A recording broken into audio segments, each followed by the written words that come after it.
What could go wrong indeed? I know. Hey, we have a couple folks already in the chat room. Wow, we've got, speaking of Happy New Year, let's see here. We've got, let me switch it. Oh, that's really good. By the way, I rearranged the buttons on my Happy New Year from Brian. Hope everyone is having a great start to 2026 so far. Won't be able to join live today, but look forward to watching the show later.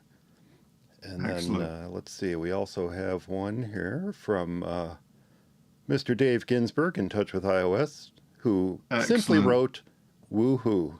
Woohoo, indeed. Woohoo, indeed. Yes. Okay, and let's see here. Let's get a placeholder here. Ooh, there we go. Look at that. We've got Hello Katie. there. Let's make sure I've got her in the right spot. There we go. I've got Katie in the right spot. Excellent. Hi, Katie. Hello. Hello. Hi, how's it going? How are you? Moving you around. I've decided to go mad and say Happy New Year.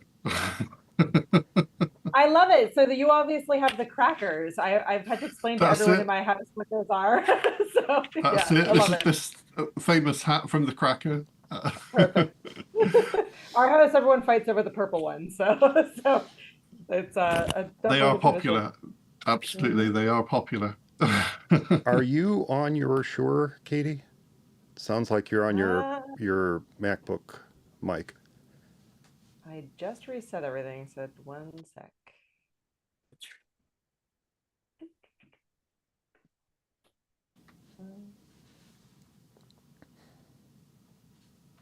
Yeah, it's weird when Mike asks me what mic I'm using. I'm always using the wrong one, but it's strange because you prefer your end, Mike, when I have my mic set to my iMac built-in mic. Strangely enough, you don't like the mic that's built into my headphones. Oh, Bluetooth mics are horrible.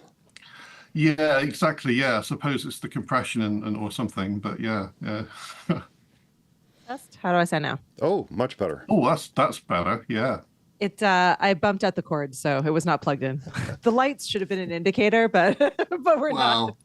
I'm a professional, just in case anyone's wondering. Katie is now the living embodiment of, is it plugged in?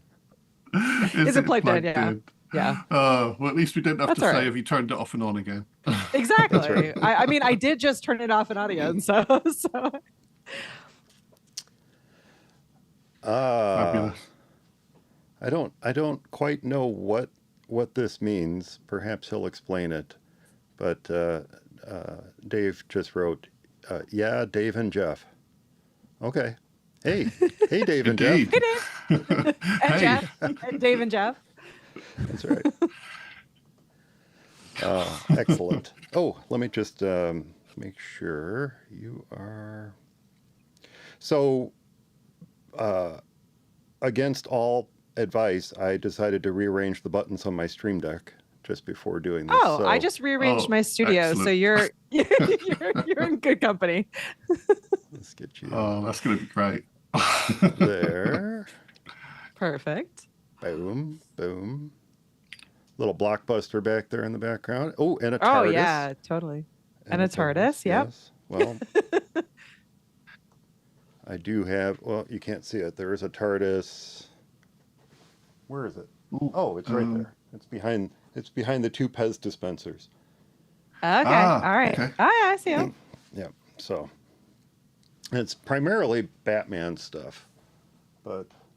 And Mickey. You got some Mickey. Oh, yeah, we got Mickey and Minnie. But this is all Batmobiles. That's the up Batman on the top shelf. There, yeah. all Batmobiles, and we got some more Batman over here. I've just seen the original Batmobile. That's the proper one. That is not the newfangled ones. Yeah, exactly. This is the original Batmobile. That's the proper one. I can't reach it, but I have a brand new. I'm super excited about this. I got a brand new bat signal from Janet and Maddie for Christmas. Oh, and it's about this big, but it projects a little bat signal about 2 feet away. Oh, it projects it. Nice. Well, Mike, that's so fun. I know. It's awesome. It is awesome. So it's sitting on the shelf next to my Batman statue, so that Love it. Yeah. Excellent. Actually, I probably can get to it. Let's see. Oh, this is where we watch Mike just go face down. I was waiting for the cable to rip out the back. So there are advantages to Bluetooth headsets, but there we go. So true. Indeed. Oh, excellent. Look at that. Yep. Oh, okay, stop. That's awesome. Perfect. Absolutely awesome? perfect. Fabulous. Probably one of the best Christmas presents ever. It's the little things, figuratively and literally. The That's little right. things that make all the difference. Okay, so for those who are watching live, we're going to be very cognizant of Katie's time here.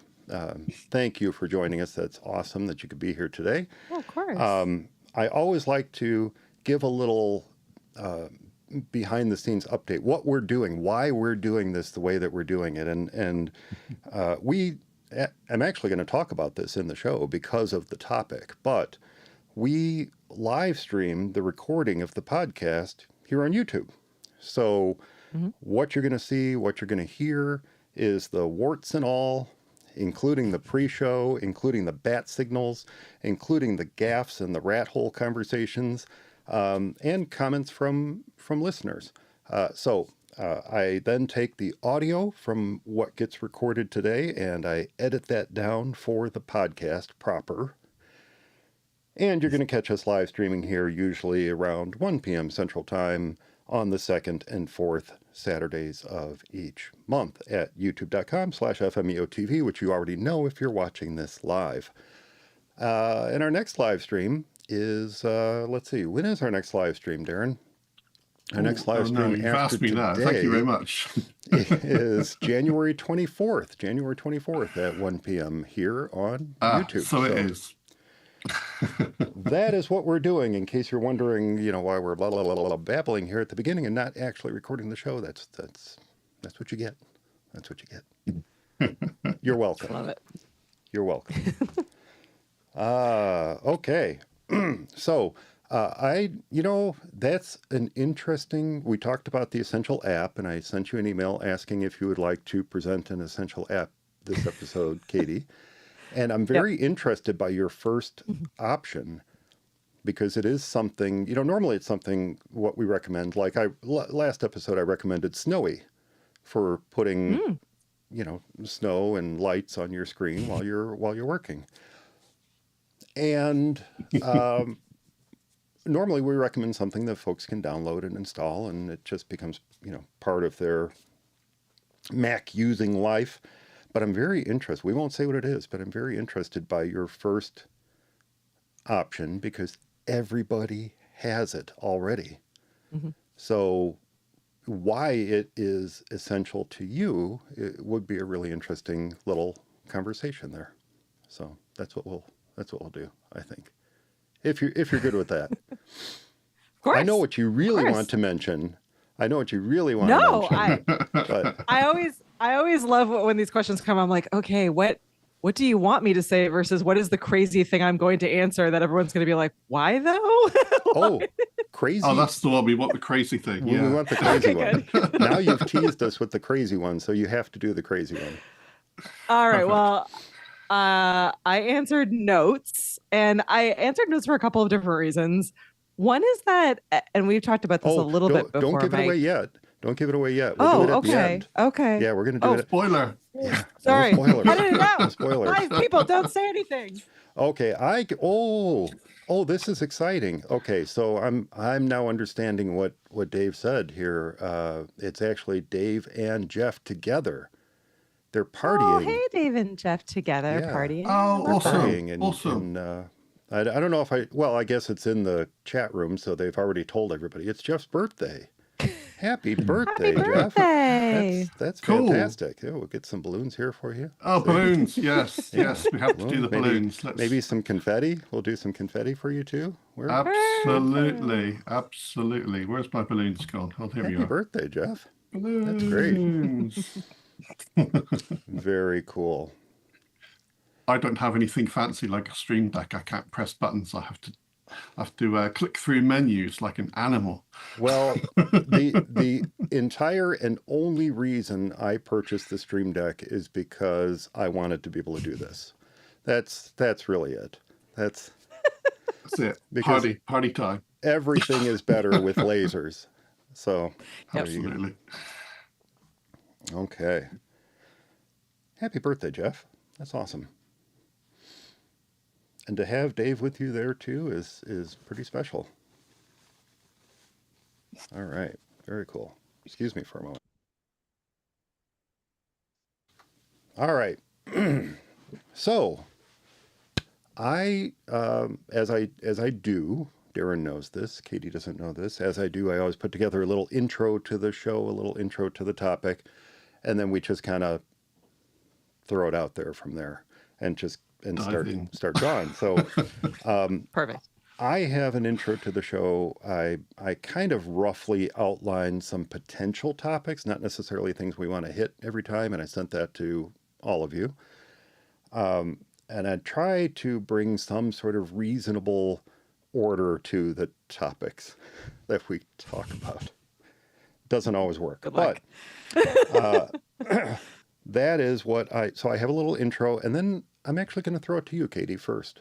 So if you don't mind, we'll do that and give you the opportunity to talk about your show and why you do it and all those kind of things. And then we'll just kind of go from there. Sound good? Perfect. Right. Awesome.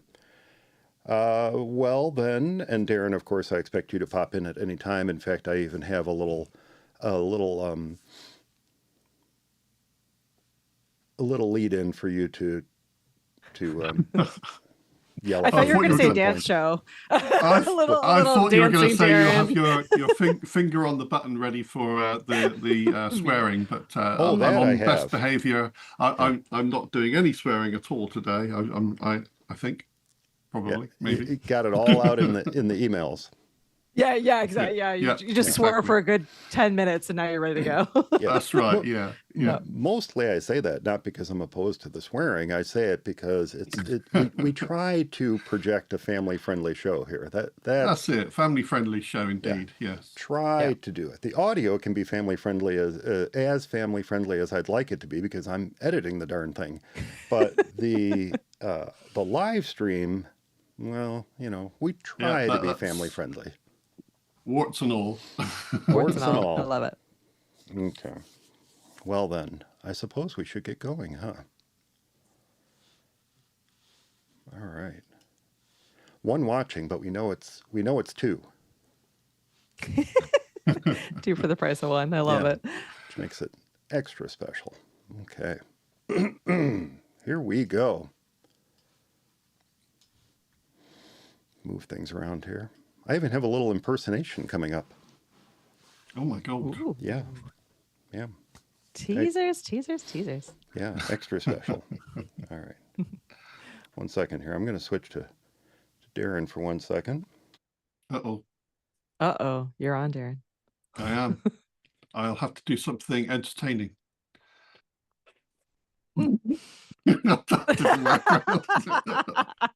Panic. Rabbit in headlights. That's better.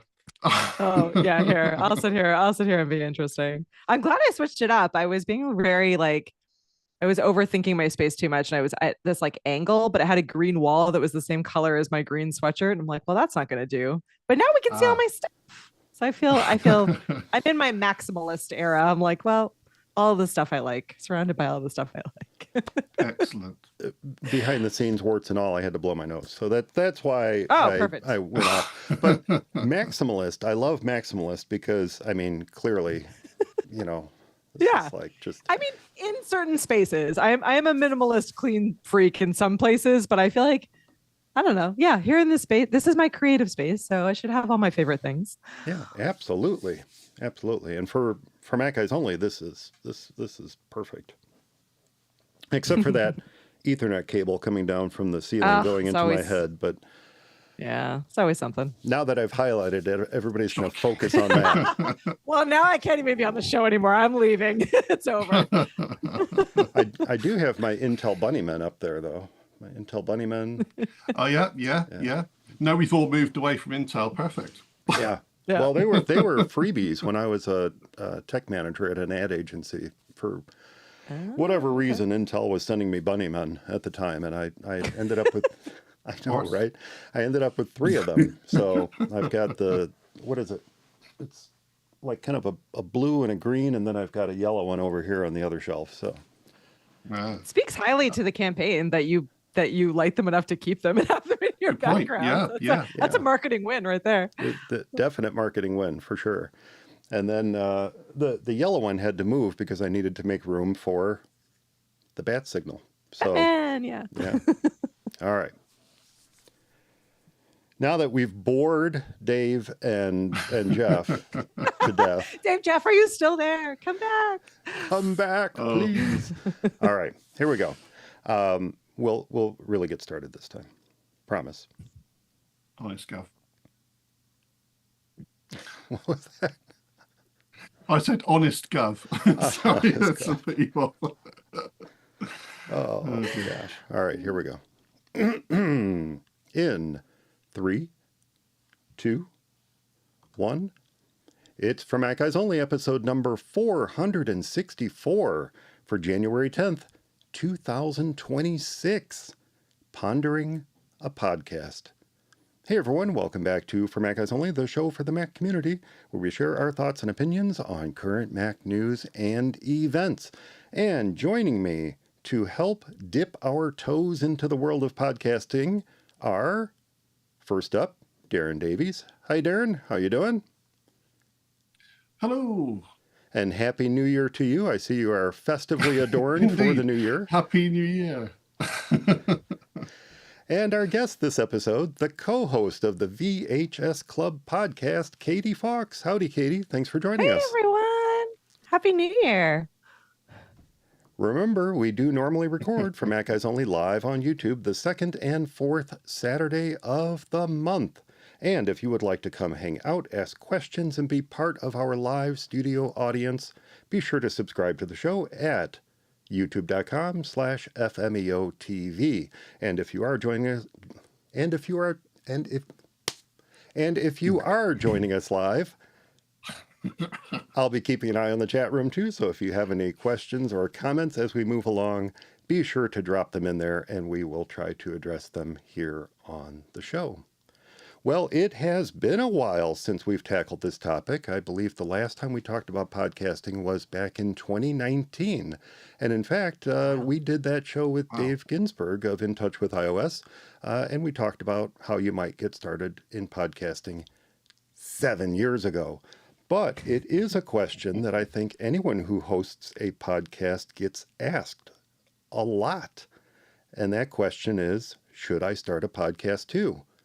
And the follow-up question is, what do I really need to get started?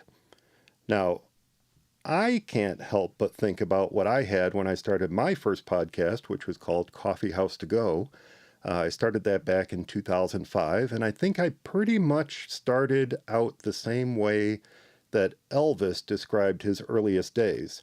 He always said that he started with a guitar, a shaky leg, another guitar, and another shaky leg.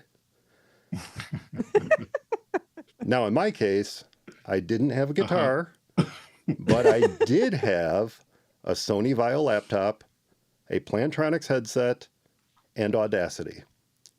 Now, not much has changed when I started For Mac Guys Only a year later, other than that Sony Vaio. And if I am being honest, other than more microphone and audio interface changes than I care to mention or care to count how much I spent on, not much has changed in the years since, even leading up to 2026. In fact, I still use that Plantronics headset, this very one right here. I still use that Plantronics headset when I'm editing the show because I love the way it sounds. Or maybe I'm just used to it.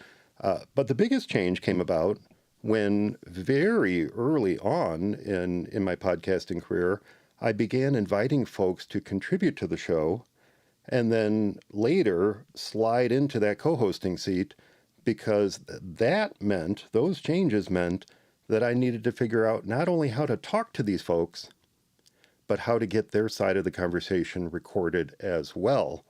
And that is when I migrated from simply recording into Audacity to gathering folks together via Skype and using this fantastic little app called Call Recorder from Ecamm. And while I may not have changed much in the years since I started, the technology that people use to record a podcast has changed. And as time has marched on, I've actually adopted some of that technology to record the show that you're listening to right now. Like what we're doing now. Rather than hide the recording process, back in 2022, Eric and I decided to change things up dramatically by live streaming the behind-the-scenes process that our listeners never got to be part of before. But more important than the equipment, and we'll dance around the equipment and the software a bit without getting too deep into the weeds, but more important than the equipment is, I would say, hands down, the single most important thing to creating a podcast is to have something to say, and preferably something that you're passionate about. It can be opinion, it can be news, it can be instructional, or it could be storytelling. But if you have something to say, something to share, I guarantee that there will be an audience out there who wants to listen to you. And probably to your great surprise, I know it was to my great surprise the first time it started happening, once you get started, these same folks are going to want to share their experiences with you too. Now, all that said, I invited Katie to join us because Katie and her co-host Natalie started up their podcast, the VHS Club, much more recently. And I imagine that their approach to getting it off the ground was quite a bit different than mine. So, Katie, I want to throw this over to you. Why did you start your podcast, and why should others think about starting a podcast in 2026? That's a great question.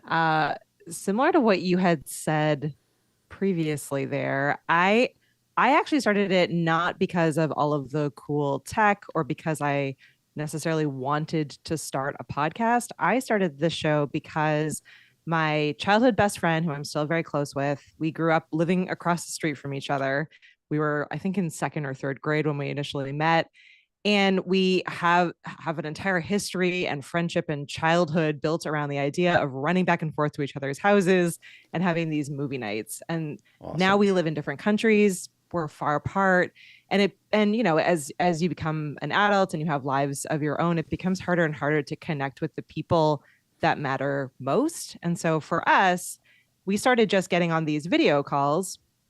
First, actually, I will admit. So we first started in just text messages back and forth because I hated the idea of being on even a phone call or certainly a video call, even with my best friend alone, not public at all. I hated that feeling.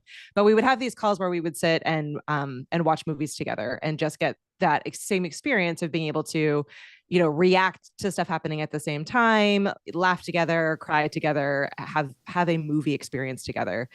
And so as I started getting into the world of live streaming and video technology and podcasting because of my job at Ecamm, I was in this space where I was like, you know what, I could do this. I could have this show where it's now not just Nat and I, but opens it up so that the rest of our friends can participate as well when they're able to, or when they want to catch up with us, or when they want to have the same kinds of feelings that I was having. So our show has always been friendship-based and community-based in this idea that we miss that feeling of just being able to run next door, to be together, to laugh together, to have a shared experience. And so the new format of podcasting that we'll talk about a little bit today really is very empowering in being able to digitally and virtually create that feeling. with people that now are close friends, but started off as just random people that discovered the show, which is still surreal to me, honestly. So it's been an incredible experience, and I'm so glad that I had the courage or audacity, I guess, to actually do it, because it was just a crazy idea. Like, why, maybe someone else might care, which is really audacious to think about. But if I can do it, there is a space for anyone. Again, if you have an idea and you have something that you're passionate about or something you can talk about, it doesn't work as well the other way around. And I even have moments of that myself where I'm like, oh, I know I should record a video. And then you sort of sit there, even with all the tech, even with everything, going, what do I say? How do I say it? What do I want to do? Oh, yeah. So it's like a blank sheet of paper for writers, isn't it? You get writer's block.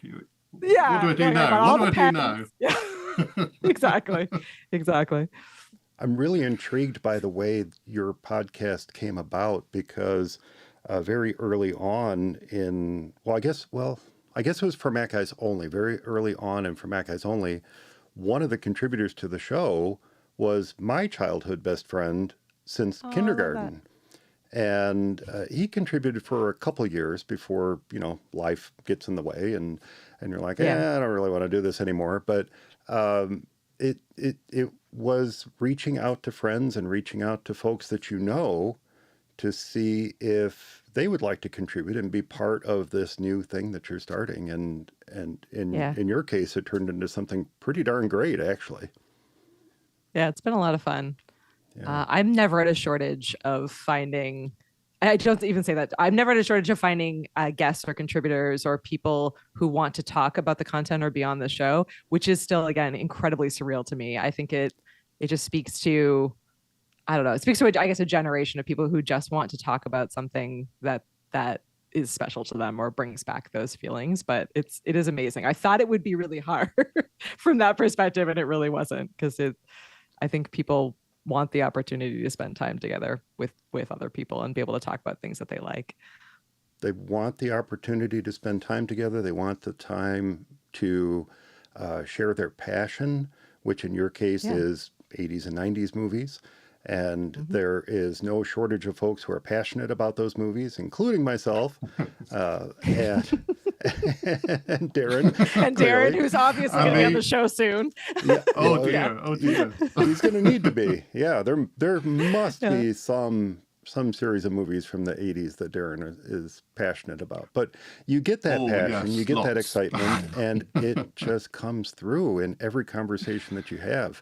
I liken it to kind of a virtual book club.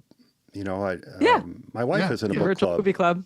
And every month she gets together with her friends and they talk about whatever book they've been reading, and they do it via Zoom and sometimes via eCam if I can convince my wife to give it a try. And they have a blast because, sometimes the books they pick don't interest everybody in the group, but when they do get the opportunity to find a title that everybody has something that they want to contribute, the conversation just flows. And I know it's been a good conversation because instead of that hour-long conversation that they say they're going to have, she comes back down 2 hours later instead. So, yeah. Yes. I think it's wonderful when you come out of a cinema with your friends and you all have that discussion after the film, and you have a chat about it, and you think, what did this mean to me, and stuff like that. So it's like having a show like that is fantastic, because it's a modern representation of what we used to do with friends in person, coming out of the cinema and having a good old chat about what we just watched.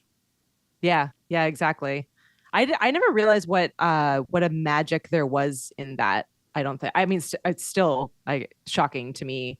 But I definitely we don't get to go to the movie theater as often as we used to, and we don't, even now we'll do family movie nights, right? But it's not quite the same. And I think you're right. Like, there is something in a shared experience, in a community experience, that I don't think any of us realize how much we have been missing that. So it is interesting. It's been a cool learning experience and a surprising part of the process.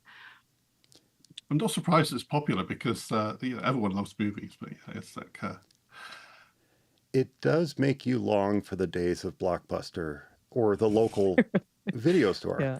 Because you would go in there and very often you'd be browsing the shelves and somebody you've never met before in your life comes up and says, that's a really good movie. You should rent Rosencrantz and Guildenstern Are Dead. Yeah. You should check that out. And then you get home and you plop it in the VHS player.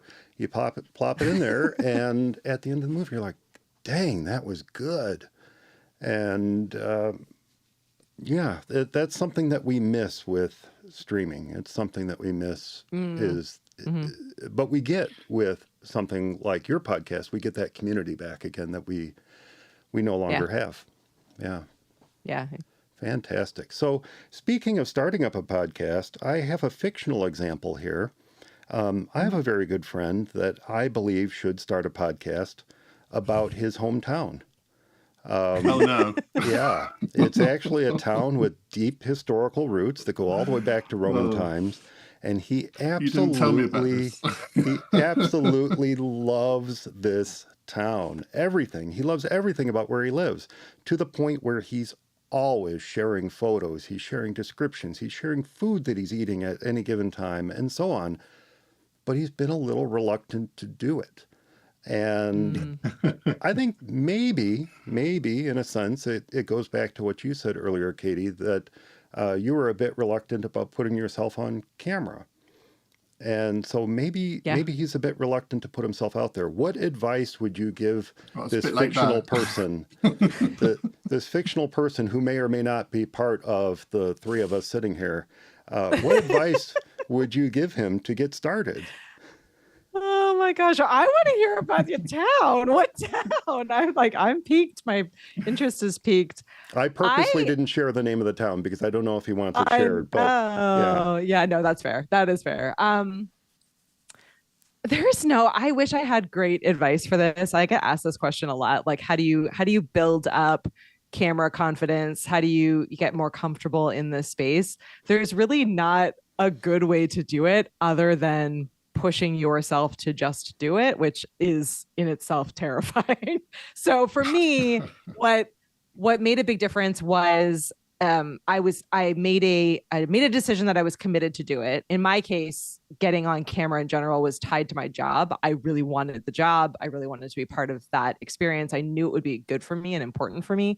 So I knew that in the back of my head, and I was able to give myself accountability partners to push me to just get started. What made it easier once I had started was putting some people into a live chat. So I will say live streaming made it a bit easier, even though that sounds completely counterproductive. And the second part, and the reason why, is that it allowed for people to be sitting in the chat and I could see their comments coming back through. So it felt like I wasn't alone. And it felt like a conversation. So as they were submitting comments back and they were like, oh my gosh, that was a great point. Or, oh, that was so valuable. I really learned a lot from that. Or they'd ask questions, or they would point out things in the background, or tell me that they're like, oh, I'm so glad you showed up today. You look great. Everything, all of these human aspects of it made me feel better and got the pressure off of me and reminded me that I was doing it for a reason. I was doing it because it was something I was passionate about. I was doing it because I wanted to help people. I wanted to educate people. And so then it got easier and easier. And then I found that the people that were showing up for me and that were in those chats and in those moments with me in real life or in email or in other ways were reaching out to me and saying actually, it's super, we just love that you've been really vulnerable with the experience. We love hearing that it makes you nervous, or we love hearing that, something didn't go perfectly well. Like you said something wrong and then you looked, shocked, and then you apologized for it, because it made it feel less scary for them. And they also wanted to get into the space. So I guess in short, everyone is scared of it. And it is scary when you are first doing it. But the important thing to remember is that no one is judging you as hard as you're judging yourself. And now we're in this really incredible time.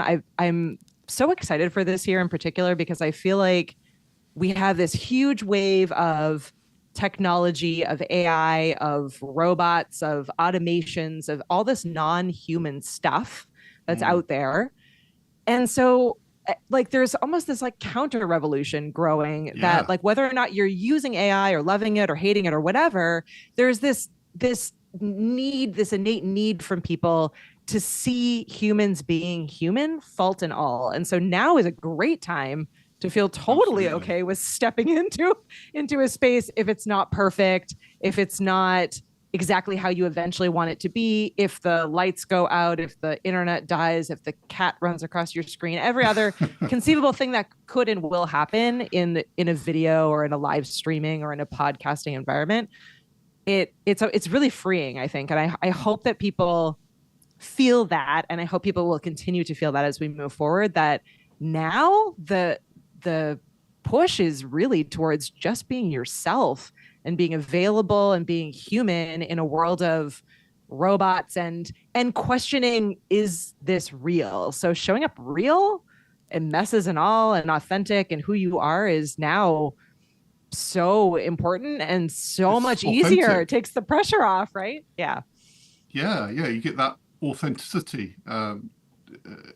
There's almost a backlash against a lot of AI generated content and people thinking, can I believe what I'm seeing? Is this person speaking to me? Is that a real person, or is that person generated or so? So if you turn up, as you say, as like a real genuine human and someone to interact with, and you're obviously a human because you make so many mistakes and anything can happen. The cat can walk through the frame as she often does. I think that's people are gravitating more towards that sort of content nowadays with real humans, and there's a connection there that there isn't a connection with AI generated content. It definitely ties into the next thought I had, because another big change since I started my shows has been the rise of video. YouTube came about right around the same time. I think YouTube came about in 2005, if I'm remembering correctly. And 2005 is when I launched Coffee House To Go. And then 2006 was when I launched For Mac Eyes Only. YouTube, from all I gather, YouTube has been a pretty great experiment so far. It seems like it might work out. It might work out. I don't know. I wish him luck. But it does raise the question: podcast or vlog? What's the difference? How would you describe a podcast versus a vlog? So I'm in a really weird headspace with all of this topic right now. So it's got an interesting history, and my really good friend and colleague and co-host on another podcast I do, Doc Rock, shout out to him. He has helped me a lot kind of process a lot of this terminology, because I feel, and hot take / maybe I'm entirely wrong, but I feel like the words don't actually matter. We're all fighting over the words right now. We're all fighting over, is it a podcast? Is it a live stream? Is it a video? Is it a whatever? Is it a thing? I think they're all shows. And I don't think it matters where you put it, how you do it, I really don't think it matters as much as we think it does. And I think the pushback and the reason why people are talking about it is that it's an inflection point. It's a really, really big change, right? So it's people processing what that change is. But I am willing to bet, I will predict in the future that it's not going to be relevant or a fight anymore. If you it's been an interesting history if you go back and kind of take a look at the history of radio and television and podcast and video. Those spaces are now real blurry in a big gray blob in the middle. And there is a fight going on. You have streaming services, you have traditional media, you have, podcasting, YouTube, live streaming. there are people and creators in all of these spaces, and it's all starting to kind of come into the same spaces and places. And so I don't think it matters. I think the content is what matters. So like if it to you want to call it a vlog because you're telling your story and people are coming on a journey with you, great. You could technically, according to the terminology, you could take the audio, strip that out of it, put it into an RSS feed and send it out. And that would then be a podcast. Mm-hmm. But it would also be a vlog if you're it's just the audio from the same show. Yeah. Right. It was always described a little bit more awkwardly, let's say 10 years ago when we referred to video podcasts.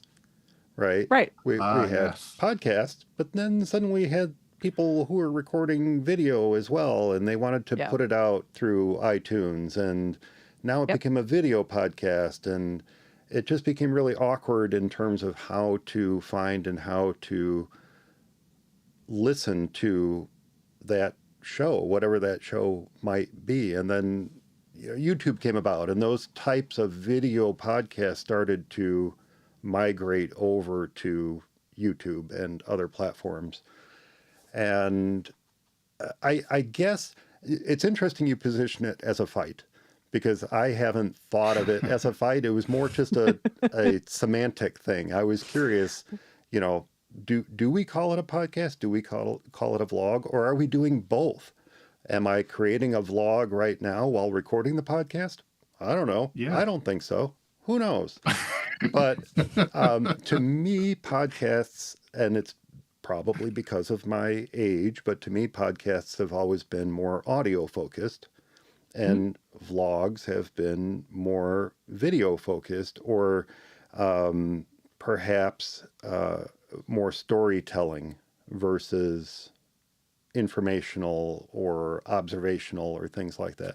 Although, some of my favorite, what I would call vlogs, are strictly that. They're strictly observational. Very often the person is not even on camera. They're walking you through some scenario, whether it's a town they're visiting or an attraction. I watch a lot of Disney vlogs.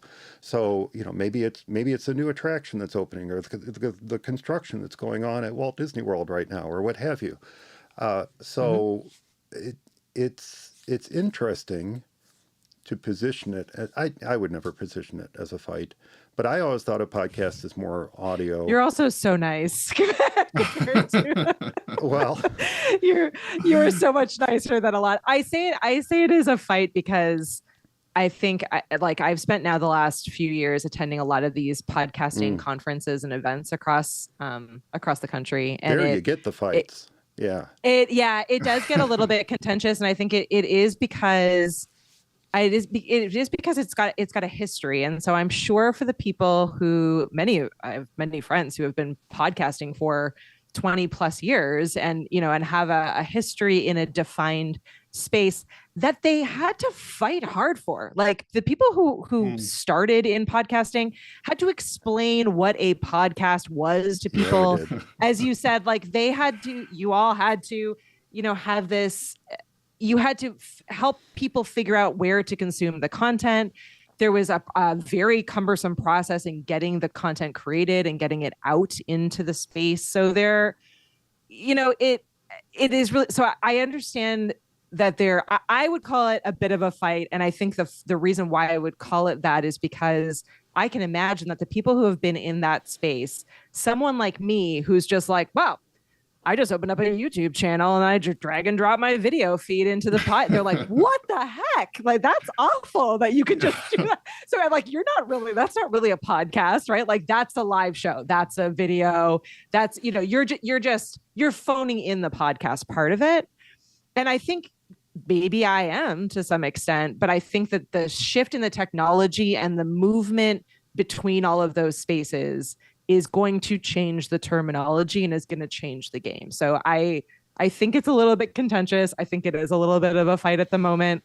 I get why on both sides of it. But I think we're in a really great space where now it's, my friends at Zoom keep calling it's like the democratization of media and of broadcast. We have an opportunity where anyone can be in this space, and that's great. And the accessibility of people to be able to find content is unparalleled right now as well. So I get it. I think they are different things, but I don't think they're going to be different things for very long. I think it's just going to be shows, as Sean just mentioned. Hi to Sean, who's hanging out with us live. Yeah, it used to be a bit tricky back in the day. You might have had to have written your own XML code to upload your RSS feed back in the day by hand in a text editor. None of that nonsense exists now. I'm going to skip ahead for a moment because this ties into something I wrote all this down. I couldn't believe I used to do this, but I wrote down the procedure. about I wanted to talk about distribution a little bit, and in thinking about distribution, I went back to what I used to have to do with Coffee House to Go and for Mac Guys Only very early on. We had to seek out podcast directories, and I wrote down all the podcast directories that I was part of, which was Podcast Alley, Podnova, Odeo, Podcast Fusion, Pod Planet, and yes, one of my favorites, Podcast Pickle. And then we had amazing champions of podcasting like Adam Curry's Pod Show, which later became Mevio. And none of these, by the way, exist any longer. At least to my knowledge, none of these exist any longer. I tried pulling up Podcast Pickle. I tried pulling up Podnova and Podcast Alley. All gone. Mevio, gone. All of these are gone. I'm amazed that I'm still here. But we also formed, and this is something that still happens to this day. We also formed our own little cross-promotional groups, groups of like-minded podcasters, where we not only brought each other on to each other's shows as guests, but we also used the tools at our disposal to bring attention to the shows of our friends.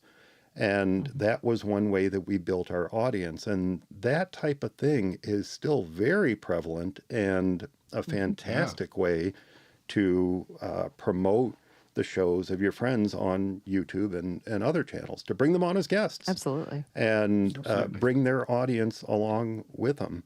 And, you know, I did belong to a few. I'm just going to give it, again, no longer exists anymore, but I'm going to give a shout out to Disembodied Voices, because that was one of the groups that did the most to help get the word out about my shows back then. Nice. So while we're talking about it, what platforms for distribution did you consider for the VHS Club?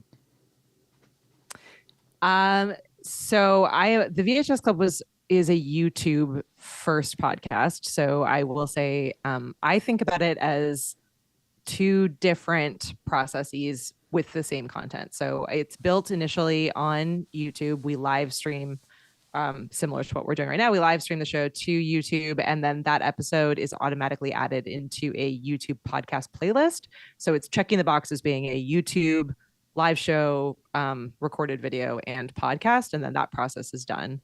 On the podcast side of it, I'm using Spotify as my podcast host, and I'm also sending to Spotify as a player. Spotify sends it out to Apple, Amazon, Spotify, and a ton of other different podcast apps that by and large are audio only, although Spotify does have a video element to it.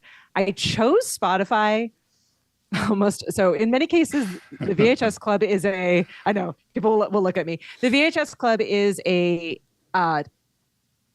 personal project for me, but it's also a little bit of a test. So, I work in a space where everything is set up for me. I mean, I set up a lot of it, but I have access to the best possible tools. I know the best possible people. I have a budget. I have all of these different things. Whereas with the VHS Club, I really wanted to be able to be a creator myself so that I could better understand some of the challenges that my customers and my friends and my colleagues were going through. So I chose Spotify because it wasn't Captivate or Libsyn, which I know better, and I have good friends there, and they are paid platforms paid hosts that offer a lot more tools and services, etc.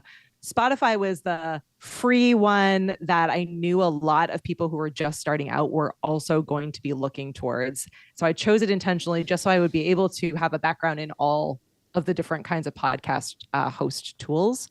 I have to say, I am glad I chose it, which again, maybe that's a controversial take as well. But I was having a conversation last night with a good friend of mine, who is currently, his podcast is hosted on Captivate, which again is a great service, but he is trying to get more into video. He has had an audio only podcast for a long time, and now he wants to add video in. He's invested, he's got, the right gear, and he's got the YouTube channel set up. He's ready to go. And so I was walking through the process with him, and it became immediately apparent that oh, this is actually going to be really complicated for you because Captivate is not a video first podcast host. You cannot send a video feed there. They do not send the video feed out. So the answer for him actually might be to switch over to Spotify, because it, as much as it's not great to have a free tool that's using you as the product, there is a benefit to the fact that Spotify is competing with YouTube right now and does easily take a video feed, send it out everywhere, and save a bunch of time and energy and money, I guess, down the long run. Yeah, it's just an extra step in the workflow, right? So it's doable. It's not that it's not doable, but again, it's still not a perfect system because YouTube doesn't function in RSS. Podcast hosts are still sending an RSS feed out to all the podcast players, and no one entirely knows what to do yet with video. So you basically are creating two different tracks to be able to check all of the boxes, which is fine. I do think it will get easier as we go forward. And we're starting to see, even Spotify is talking deals with Netflix, and you have you have kind of traditional media streaming they're all coming together to try to figure out who can own the world. But in the act of doing that, they are making it easier for all of us as creators and as people who want to be able to get content out to our audiences and to build communities and build space in these places. Yeah. And look, it was one of the decisions we had to make back in the day, was how to distribute this massive audio content. Again, remember 20 years ago, a 50 megabyte file was massive content to need to be pushing out to everybody. And, where do you put it? And there were some free options. There were some options that you had to give up copyright if you wanted to put it out there for the world, because you had to assign certain licensing to your audio files and things like that. And I wasn't necessarily comfortable with that. So ultimately, I did end up with a paid service, which is Libsyn, and I've been using them ever since. It's a great service, which is a great service. And that's who I still use to this day. I did try to send my RSS feed over to Spotify, and they are the one and only service in the world that I can tell that absolutely despises my RSS feed. They will not accept it as a valid RSS feed. And I said, you know what? It's just too much work. I'm not going to put it on there. But I guess YouTube does have an RSS feed if you use their podcasting feature. You can send your audio back to YouTube, right? But I feel which used to be Google Music or whatever, or Google Podcasting or whatever they called it. Yeah, it's which now then we'll add it to. So YouTube has its own Spotify-esque music service that has a podcasting element, same as Amazon Music, same as all of these other different players. But what's problematic about that is that YouTube is in its nature a video first platform and a video search engine, and it is a video database, right? So if you're sending audio only back into a video database, it's the same problem you would have by sending video feeds to try to fit. Yeah. It becomes the video file that then is not interesting for someone who is looking for video to be discovering on that platform. So I don't know if you're necessarily doing yourself any service using that feature. Yeah, I let YouTube grab my RSS feed, but I keep it all private. So it's there. People can subscribe to it if they want to, but I don't like those. I don't like those audio video files intermixing with the other video that I put out on YouTube. So I keep them all private. Yeah. I want to go back for one second. Okay, so we jumped ahead to distribution, lots of distribution points, and the way they work these days is so different than they used to work. Whereas we used to have to go to all these different podcast directories and make sure that we upload our feed to them, and then people had to go to that podcast directory and subscribe. Now you go to one. Like you go to Spotify, and Spotify takes care of giving it to Apple. Spotify takes care of giving it to Amazon, I think. Spotify takes care of giving it to all these different distribution points, so you don't have to think about it. And that is the beauty of working with somebody like Libsyn or Spotify or Blueberry Captivate or any of these, any of these other services out there. You pay them a fee, you pay them a monthly fee, but gosh, they take care of everything so much easier than it used to be. Going back just for a second, I wanted to mention something that occurred to me as we were talking about podcast versus vlog. If we're going to be purely definitional about it, and I was an English major, so I can make up words. I have a license. I have a license to make up words. It's called my bachelor's degree in English. Me too, by the way. So I'm right there with you. I know. So we can make up words as a matter of course. So to be purely definitional about it, I'm going to say podcasts are audio focused first. And then in terms of the creator side of things, they have a lower cost of entry in general. You know, if we're looking at how I started with a simple headset and a Sony Vaio computer and Audacity, you can record a very high quality podcast, get it out to your distribution points, and get it into people's hands or ears relatively easily, versus video where you have to worry about lighting, and you have to worry about the camera that you're using, and you have to worry about audio, and you have to worry about all these different things combined.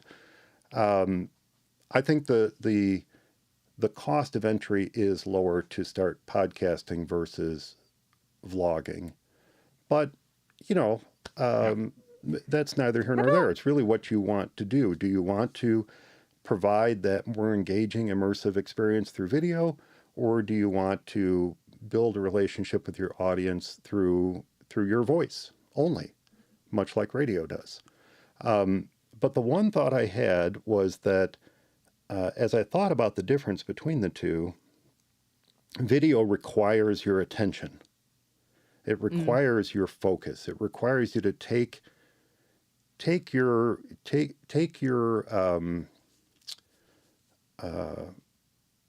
brain and put all your attention on that video that you're watching, or you just don't get it. You have to watch the video in order to absorb the content of the video. So I feel that podcasts, because by my definition of a moment ago, are more audio focused, I kind of feel like they help us slow down a bit. And because it's spoken word versus video, it allows our brains to focus a bit more, even when we're not, or even when we are doing something else while listening. Whereas video, being a more demanding platform, asks for our attention. It steals our ability to focus. And platforms like YouTube and TikTok, they bounce us from video to video all the time. There isn't a break in between them. Unless you take that break, unless you force that break, unless you say, don't jump to the next video, which by default you do. But unless you tell it, I don't want to do that, you're just constantly bouncing from topic to topic to topic to topic. And let's be honest, it's so that they make sure they don't lose the eyeballs and the ad revenue. But I don't know. What do you think about that? Is the idea that podcasts can help us slow down a valid one? Okay, you said a bunch of different things. I'm gonna I know, unpack and then maybe I should No, go no, back no, and it's Lots to repeat it unpack all. there. There's a lot to No, unpack. I want to unpack. So I actually will say that I think 5 years ago, maybe even 3 years ago, I would have 100% agreed with you. I actually am much more of an audio podcast consumer. So I am the person that, like, for exactly the reasons that you said, I am the person that wants to put them in my ears. Or I used to have to drive a ton for work and for Me everything too. on road trips and all that stuff. So Yeah. for me, a Perfect. podcast experience was being separated from all of the distractions, focused in on the content itself. My life isn't as much that anymore. I have a different level of flexibility. And I feel like also how I consume a lot of content has changed a lot. So I think you're right. On my phone, when I'm like scrolling through a TikTok or a YouTube Shorts or or Instagram, etc., it is that kind of like bingy doom scrolling kind of feeling that leaves me feeling awful, right? But I also feel, and maybe this is just because You're really I'm in selling like it. a very You're really selling I'm it. in a The doom nostalgic scrolling makes you feel awful feeling that you Oh, get from wow. watching you No, TikTok. so Yeah. doom scrolling does make me feel awful, and I will die on that hill. But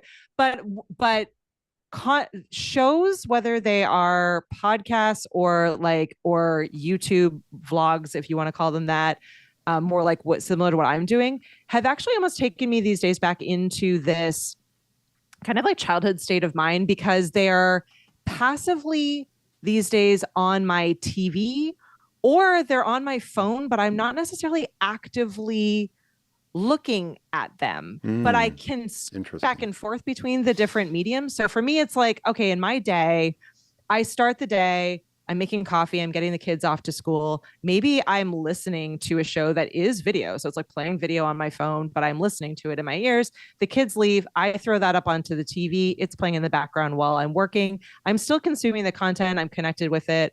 But it's not the same as that bingy doom scrolling feeling. And I think that it almost likens me to like when I was a kid growing up. My mom, who worked from home, she was a cake decorator, and she was constantly like baking things and decorating things. She always had like TV on in the background, and she used to say it was for the dog or it was for the cat, it was for the animals. But I think it was just because it felt like someone was in the room with you, and she would come and sit and like watch stuff for a bit, but she would leave. She was listening and consuming the content, but in a more passive way. And I feel like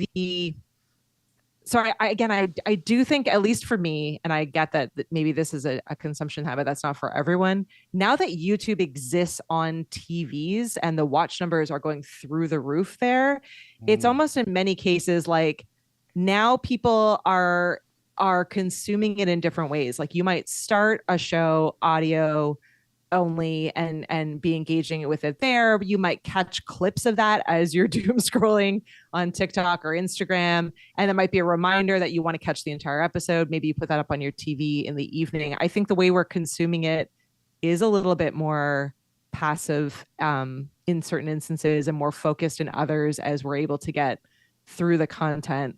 But I do agree with you that there is something about audio and putting someone in your ears that blocks out all the other distractions and does allow for like a calming, more intentional experience. But I don't know if I have to like intentionally make time for that. And I don't know if that's all that different for me than intentionally making time to watch a movie or intentionally making time to play a game or any of the things that I'm doing with intention. So I agree with you, but also I think it's shifting. I think it's changing, even for me. I want to get shifting. I want to get Darren's thoughts Darren. on it in just a second, Darren. I want to get your thoughts on it because Katie just mentioned something I wanted to comment on, and that's how we consume YouTube videos. And in my case, I would say well over 95% of what I watch on YouTube, doing the accurate math in my head there, well over 95% of the content I consume on YouTube is probably on our TV in the family room. Mm-hmm.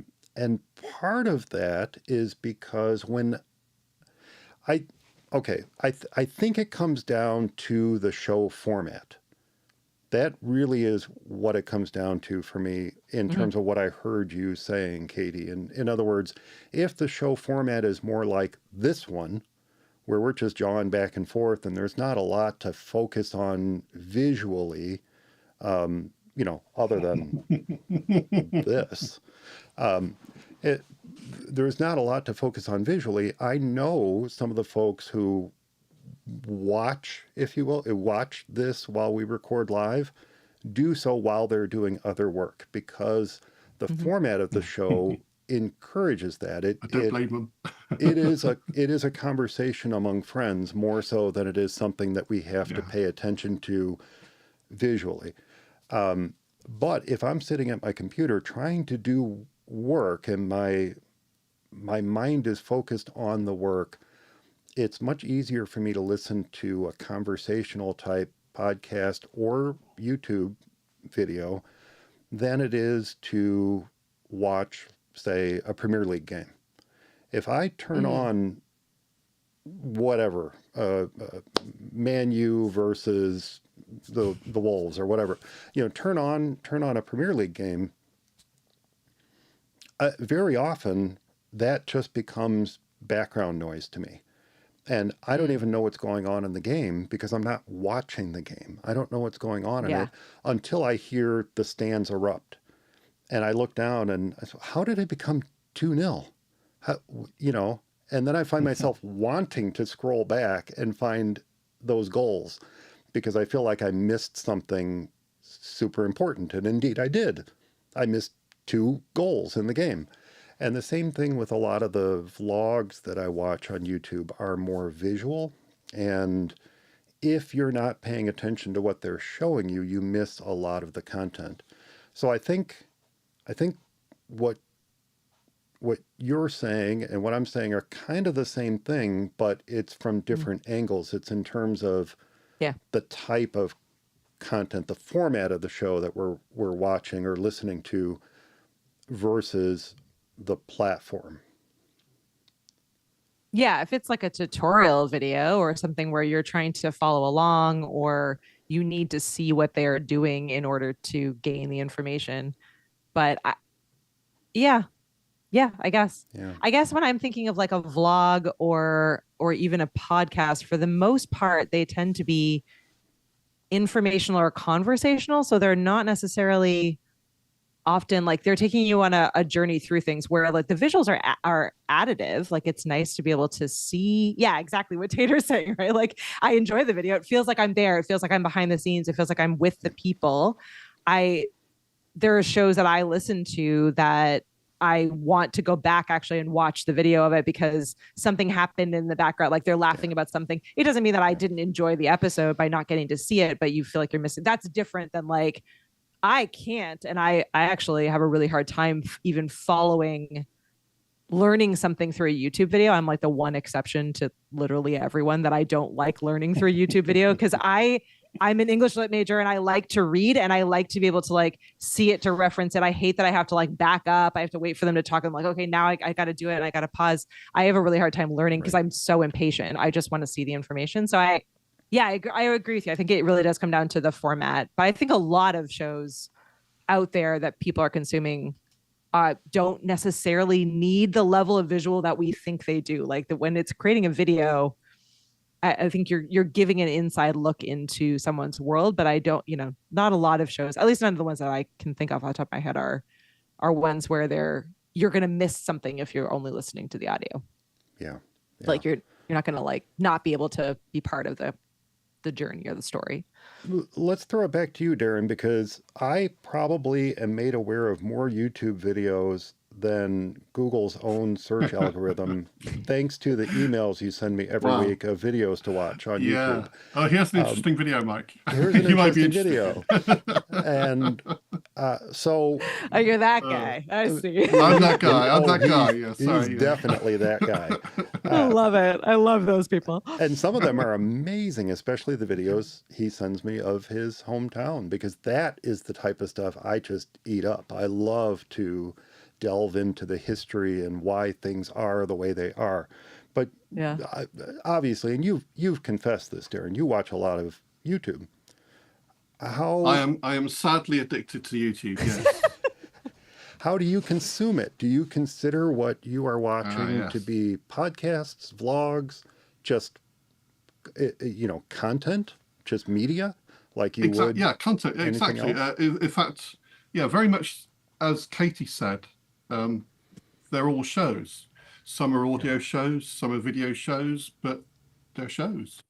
And how you consume them is your choice, and how you interact with that. So, like Katie was saying earlier on, I'm a big fan of audio podcasts because I can do other things whilst I listen to a show, and I like the long form shows, so I can really get into quite long shows, like an hour, 2 hours, maybe even 3 hours.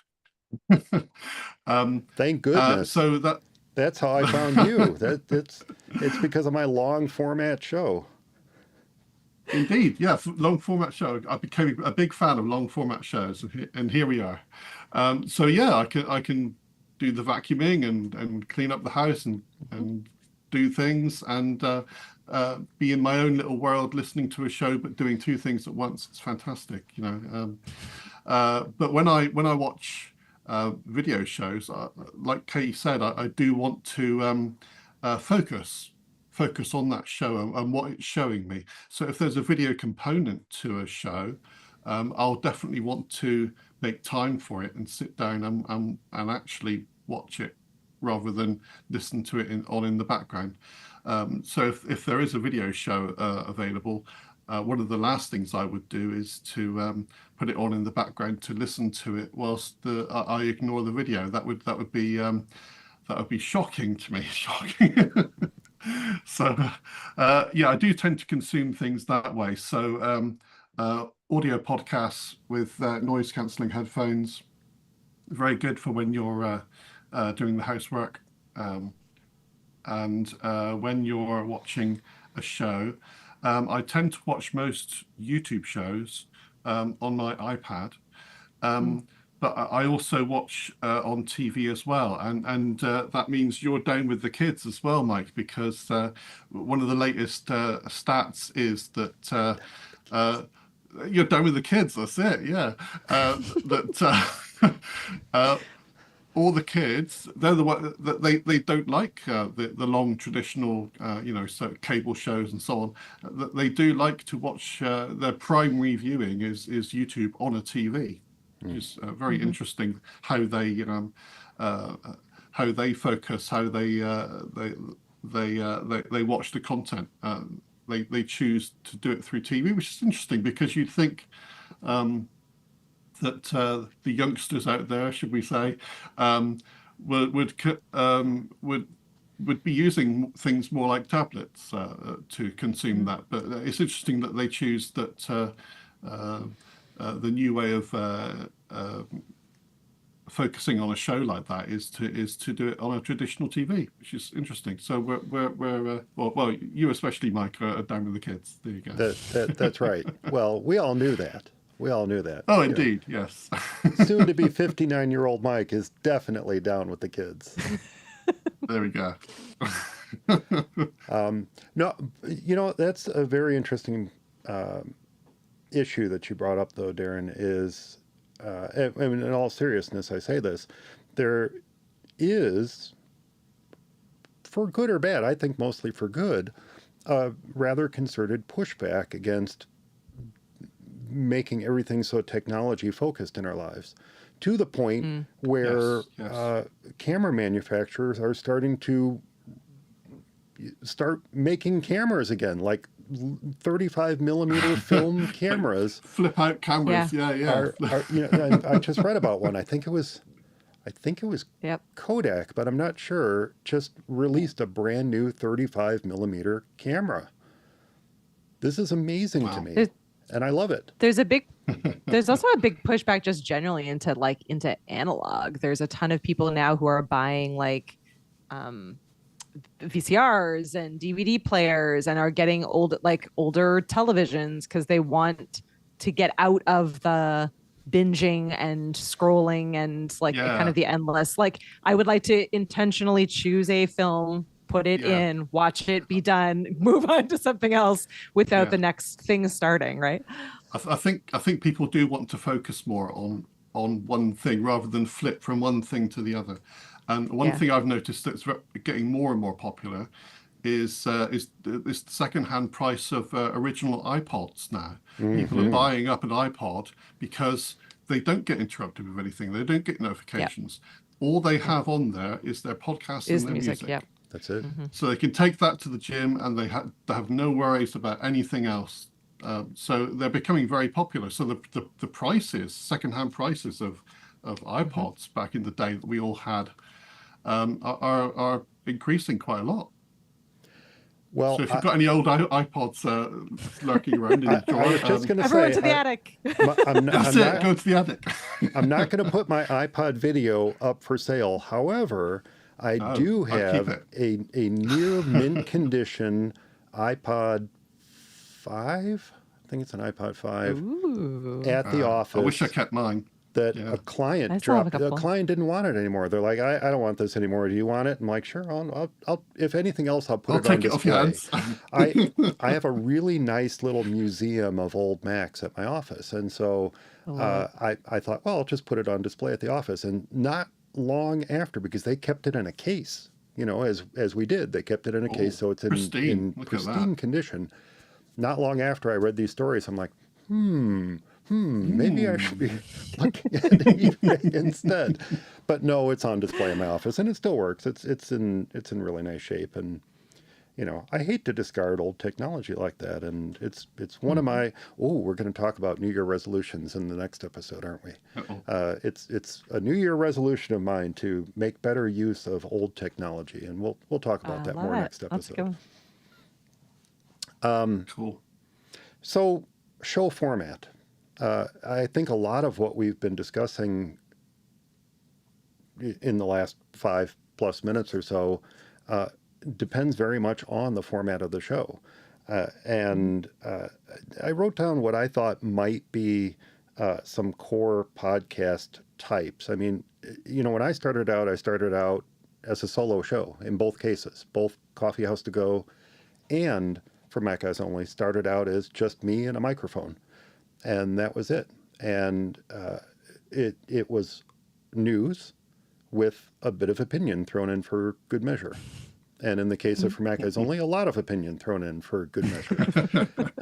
And it was partly to set myself apart from some of the other shows that were prevalent at the time and followed a very similar trajectory to mine, in that a lot of them were very news focused, and I wanted to do news. I wanted to put that out there, both in the literary world with Coffee House to Go and the technology world with For Mac Guys Only. I wanted to put the news out there, but I also wanted to share my opinions on what was going on in the world of technology or the world of literature. And so I would write these big editorials for the start of my shows.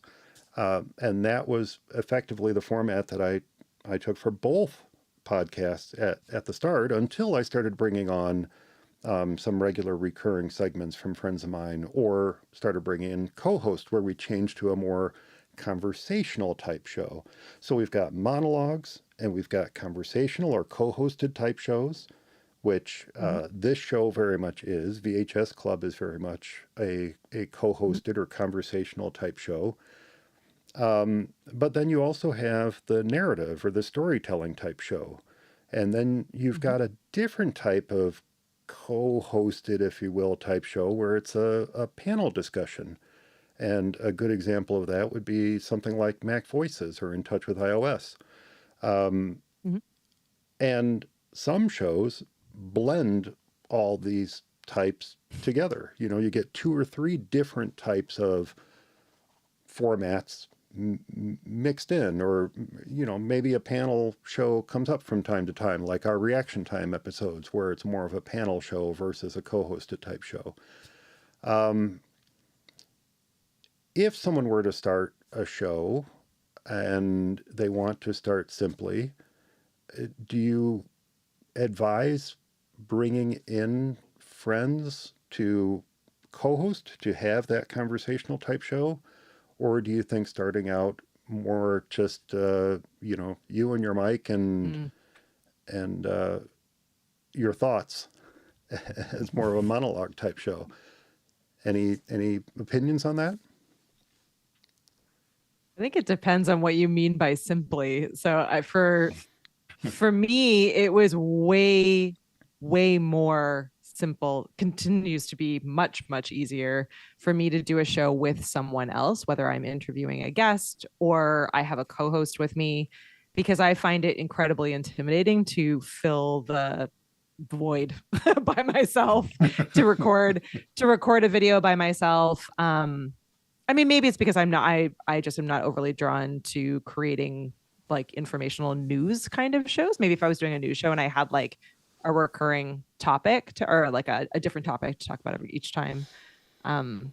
So from a mindset and like a mental standpoint, for me, it's much easier to have a guest on and to navigate like what the tech and software challenges are of doing that than the other way around. But certainly if you're the kind of person who, you know, is super intimidated by the tech and by the tools, then maybe it's easier to start by yourself. I think these days it's pretty easy. I mean, the mass majority, you were even saying earlier, Mike, that the cost of an audio podcast is cheaper than the cost of a video podcast. I would almost argue that these days it's probably pretty close, because the mass majority of us have a pretty good phone, right? Like your iPhone will connect into your computer these days. Almost all of us have, whether it's like a Google Meet or a Zoom or a way to connect in with someone else. So we actually have ways to create video pretty easily. Once you invest in the microphone, which is certainly the most important part of any kind of audio or video podcast, is having good audio and good quality sound. Yeah. Once you've done that, I think the rest of it's pretty easy. And again, it kind of get like what I really want to let people know, what I'm on a mission for this year, certainly last year, but continuing into this year, is that it all feels really big, right? Like you, for whatever reason, someone tells you need to start a show, you feel like you need to start a show. It all feels humongous. Immediately your mind fills with, what do I need? I've got to have a space. I need to buy a camera. I need to figure out, how do I get my show out there? Who should be on it? All of these different questions flood into our minds. It can be as simple and as low tech as you want it to be. It doesn't need to be this giant thing. It'll grow and change as you move forward anyway. You can start with your built-in camera. You could start with your terrible mic. You can make your way through it and still start and get the content out there and start creating the thing that is going to become your show. So it's, I don't know. I don't know if the format necessarily makes it easier or harder if there's a simple choice. I think it's what's going to make it, what is the option that's going to make it the most fun for you, and the thing that's going to make it so that you do it consistently, because the more that you do it, the more you're going to get used to all of the stuff, right? Like I didn't know how to use any of this stuff, but if you're committed to it and it's something that's really important to you and it's fun for you and it's interesting and it's what you want to do, whether that's having a friend along or not, you're going to do it more often and inherently you'll get better at it. So it's, there's no wrong, and it shifts too. What I thought the VHS Club would be, even in like the first couple of episodes, was immediately thrown out the window. I was like, well, I worked at Blockbuster for like years, so we'll have a segment where we do video store stories, and then we'll have a segment where we talk about the movie, right? Like we'll have all these segments, and then we started the show and we were like, oh, it feels like weird and unnatural to shift over into like this different segment, and like the conversation was going so well and the guests were contributing like all of their feedback, that it just felt like it was going to break up the flow to do that. And maybe I'll bring that back and that'll be just a vertical video that is additive to the show, or maybe it'll be just at the very end of the show, or maybe there's a way to do it. But I'm just saying, like, everything that's in your mind as what I'm going to do with my show is likely going to shift and change as you build the show anyway. So I would say, yeah, start with what feels fun and approachable and doable to you, and start with something that you think you can be consistent at, because it's going to be bumpy for the first 10 plus episodes until you find your footing and you figure out exactly what works and what your audience wants. There'll be people that will show up that will have different thoughts than you do. And maybe you take them and maybe you don't, but it's you're not by yourself. Once you put it out into the world, it's not entirely yours anymore. It becomes, Oh no. it belongs to the people that are spending time with you. Well, I'm struck by the fact that you think it's only going to be bumpy for 10 episodes, because here we are 20 years in and 464 episodes in, and I think we've hit quite a few bumps this episode alone. But No, I haven't noticed a single bump. No, I know. I literally thought the other day, so we're on episode 115 for the VHS Club, and I was like, oh man, we're really far in at this point. Like, I really thought I would have like a better promo video and would know, like, I thought I would have it way more together, but then also it's been so fun. So like there's time for that. It'll be fine. Like, we're not saving lives out here. We're building something that hopefully brings you joy. Like, it should bring you joy. Otherwise it's not worth doing. If it just feels like work, it's not worth doing.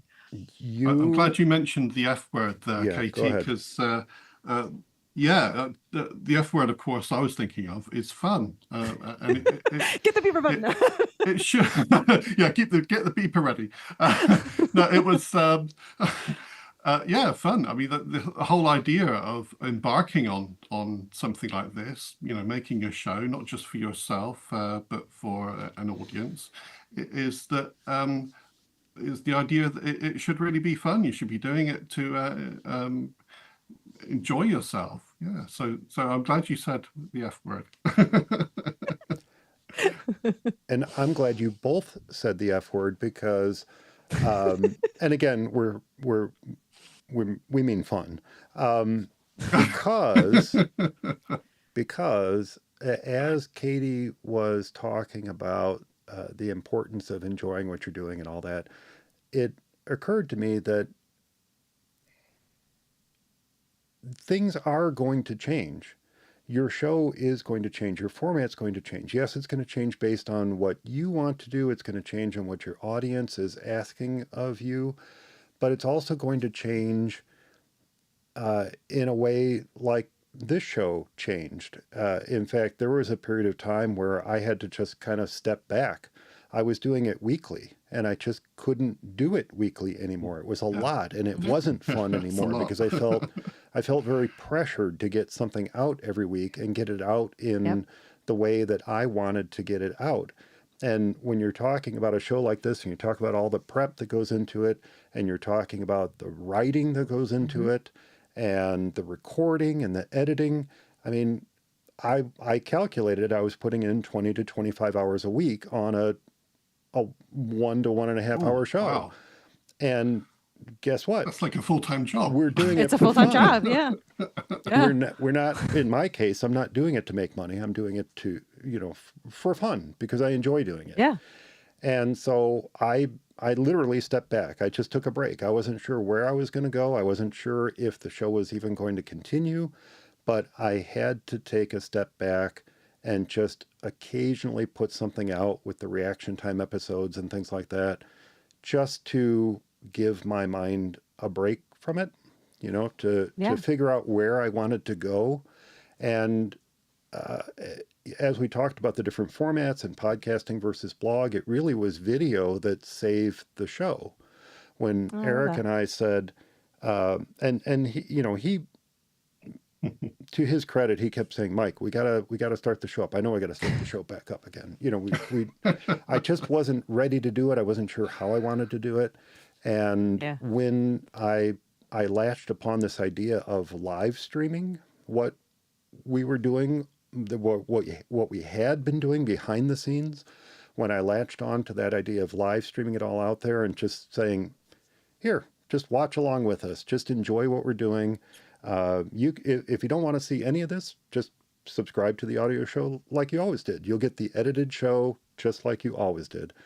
But if you want to see the fun that happens behind the scenes, if you want to see the conversations we have about stupid stuff sometimes, watch the live stream, and I think you'll have a good time. And as you Tater said there, it feels like I'm there. It feels like I'm part of that process. And that's what I hope to happen. That's what I wanted people to do, is become part of the process of creating the show. So while other shows that have been around 20 years are in the, thousands of episodes, we're at 464. Because I took a break, I regrouped, I said, look, I can't do it weekly anymore. We decided that we could commit to twice a month. And that's what we're doing. It's not the weekly grind we used to have, but at least we're as consistent as we can be. And the consistency, they always say consistency is important, and it is important, but it's also important to continue to enjoy what you're doing, or it's no longer going to be fun, and you're just not going to want to do it. And that's going to come across to your audience. Yeah. So, yeah. You're also not in a race against anyone but yourself. Like, so it doesn't, I think we're all in our own heads where we're like, well, if I don't do it weekly, it's not a real show. If I don't do it weekly, everyone will have more episodes than me. No one is sitting there with some sort of counter saying like, well, you said that. So I think just being able to be, honest with yourself and honest with your audience. Like, hey, this is what makes the most sense for me. We're on this ride together. This is what the show is going to evolve into. I think that's a completely fair thing to say. VHS Club was the same way. We were like, we're here most Thursdays. Sometimes things go wrong and we are not here on Thursday. That's right. We'll do our best to be here on Thursdays, and we'll let you know. Like, if we're not here, we'll let you know, and we'll let you know when we'll be back. And that has been the promise of the show. And no one has come back to me and said, wow, Katie, that was really irresponsible of you as a content creator, as a podcaster, that you weren't here that Thursday, that you said you weren't going to be here. It's our own stories we're telling ourselves. Unsubscribe. I know, I'm out of here. I'm out of here. Well, that's a great point. Most Thursdays, that's the reason this is episode 464 and not 465, because life happens. Life happens, and I have to give credit, and I know this has changed for American television in recent years, but I have to give credit to British television and their short seasons for allowing me to feel more comfortable with how I present for Mac Eyes Only. In fact, I've come to referring to them as seasons. So we're now in our 20th season, and I aim for roughly 20 episodes a season. There you go. Perfect. That's more than your typical British television show. It's way more. That's like a lot more. Yeah. 3 series. Yeah. In all the years, we've cranked out more than twice as much content as one of the longest running sitcoms in television history, MASH. So, MASH, yeah. I was going to say you're like Coronation Street here. I know, yeah. Oh gosh, well, not as long as Coronation Street, that's for sure. But you just got another 40 years to go and you'll be fine. We'll talk about equipment real quick here. We mentioned it. I just want to point out a couple things here. The technology behind this slab of aluminum and glass that's in front of me right now, that is a MacBook Pro, has changed so much in just recent years. Not probably even since Apple Silicon is when we've seen some of the greatest changes in terms of the quality of the video, the quality of the microphones. As an example, right at this moment, I believe Darren is on his iMac's microphone. And I am indeed. So I'm using the built-in microphone on my iMac and the built-in webcam. So it sounds great. There you go. No equipment whatsoever apart from what's built into the computer. And your Bluetooth headset. Say it again for the people in the back, Darren, because people just don't seem to understand. It's amazing what's possible in the processing power too. It's phenomenal. It's phenomenal. You can make a start with almost any kit, and as Katie said earlier on, you could just make a start with your phone. And one of the most important things is the audio. So that's what does put people off, because you can I think you can get away with a little bit less crisp video, potentially not so not so hot video. Maybe your lighting's off a little bit, for instance. You'll get to know what to do with lighting later on. But if your audio is so bad that someone can't understand what you're saying, then that's an instant. That's a red flag. Yeah, that's it. They'll just stop watching at that point. So I'd say concentrate on your audio quality, even if it's built in. Just do a few tests and so on, just to see whether your audio is goodish. It doesn't have to be stunning, but good to start with. And that should be your bar to start with. Check your audio. Your video you can get away with, your lighting you can get away with, and you can upgrade that later. But see if you can sort out your audio first, and then you'll be on a good start to. But you just do it with just grab your phone and you can start straight away. You don't need anything. Yeah. Truer words were never spoken, because I am using the built-in camera on this MacBook Pro. I'm not using this Tiny 2 Lite that I've got here in the box, still packed up, because I haven't unpacked You haven't it. opened the box yet. Come on. Come on. I will admit that I have always had a okay microphone, other than this Plantronics headset, which was probably not the best audio in the world. I did eventually migrate to a Blue Snowball. I did eventually migrate to, I even had SM58, which I didn't like the audio of that very well. Then I went to an Audio-Technica AT2035. A lot of these were determined by the budget that I had at the time to upgrade my equipment. For audio interface, one of the earliest purchases I made was a Zoom H6, which was a fantastic audio interface. It's positioned as a portable field recorder, but it turns out it made a really great USB audio interface for an XLR mic on my computer. And now I'm using, eventually upgraded to a Zoom PodTrack P8, which I really like a lot. But there's a lot of great tools that are at your disposal that are inexpensive, like the Blue Yeti or the Elgato Wave, that AT2035 Audio-Technica that I mentioned, the Shure MV7 that you're using. I don't know if it's the MV7 or the MV7 Plus. It's the regular MV7. It's the older one. Which is a great mic and very cost effective. This is a Shure SM7DB that I've got here, which was an open box buy, not a full price purchase. But it, that is something I worked towards. That is something that took me 17 years to get to before I said, I'm ready to upgrade my equipment. I'm going to keep at this thing. I'm going to keep at it. So I want to invest a little bit more into the equipment. When we moved to video, I got these Key Light Airs that I have on either side of me because the light in this room just wasn't good enough. So you can start simply and then slowly build up your base of equipment to get to the point that you want to be, to get to the point that you're comfortable with. And I don't think you have to wait until you've got the perfect kit. No, not at all.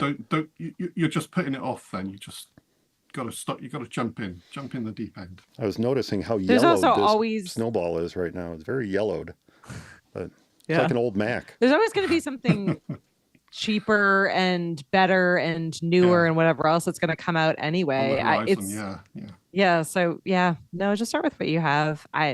It's amazing to me, again, to give Doc more credit and to make his head even bigger than it already is after years in the industry. But when I first met him, one of the most, I think, profound things that he had said, and again, I don't come from a background in radio or TV at all. He does, is that this used to cost, that what we're doing right now, this production used to cost millions of dollars in a studio with people with years and years and years of experience. And so someone like me would never be able to do this. So it's like, start there and realize that from there, it's gotten to being thousands of dollars, and then it got to be hundreds of dollars. And now it's fairly, you could start with something as simple as we were just saying, built into your computer already. You can start and record just on your phone.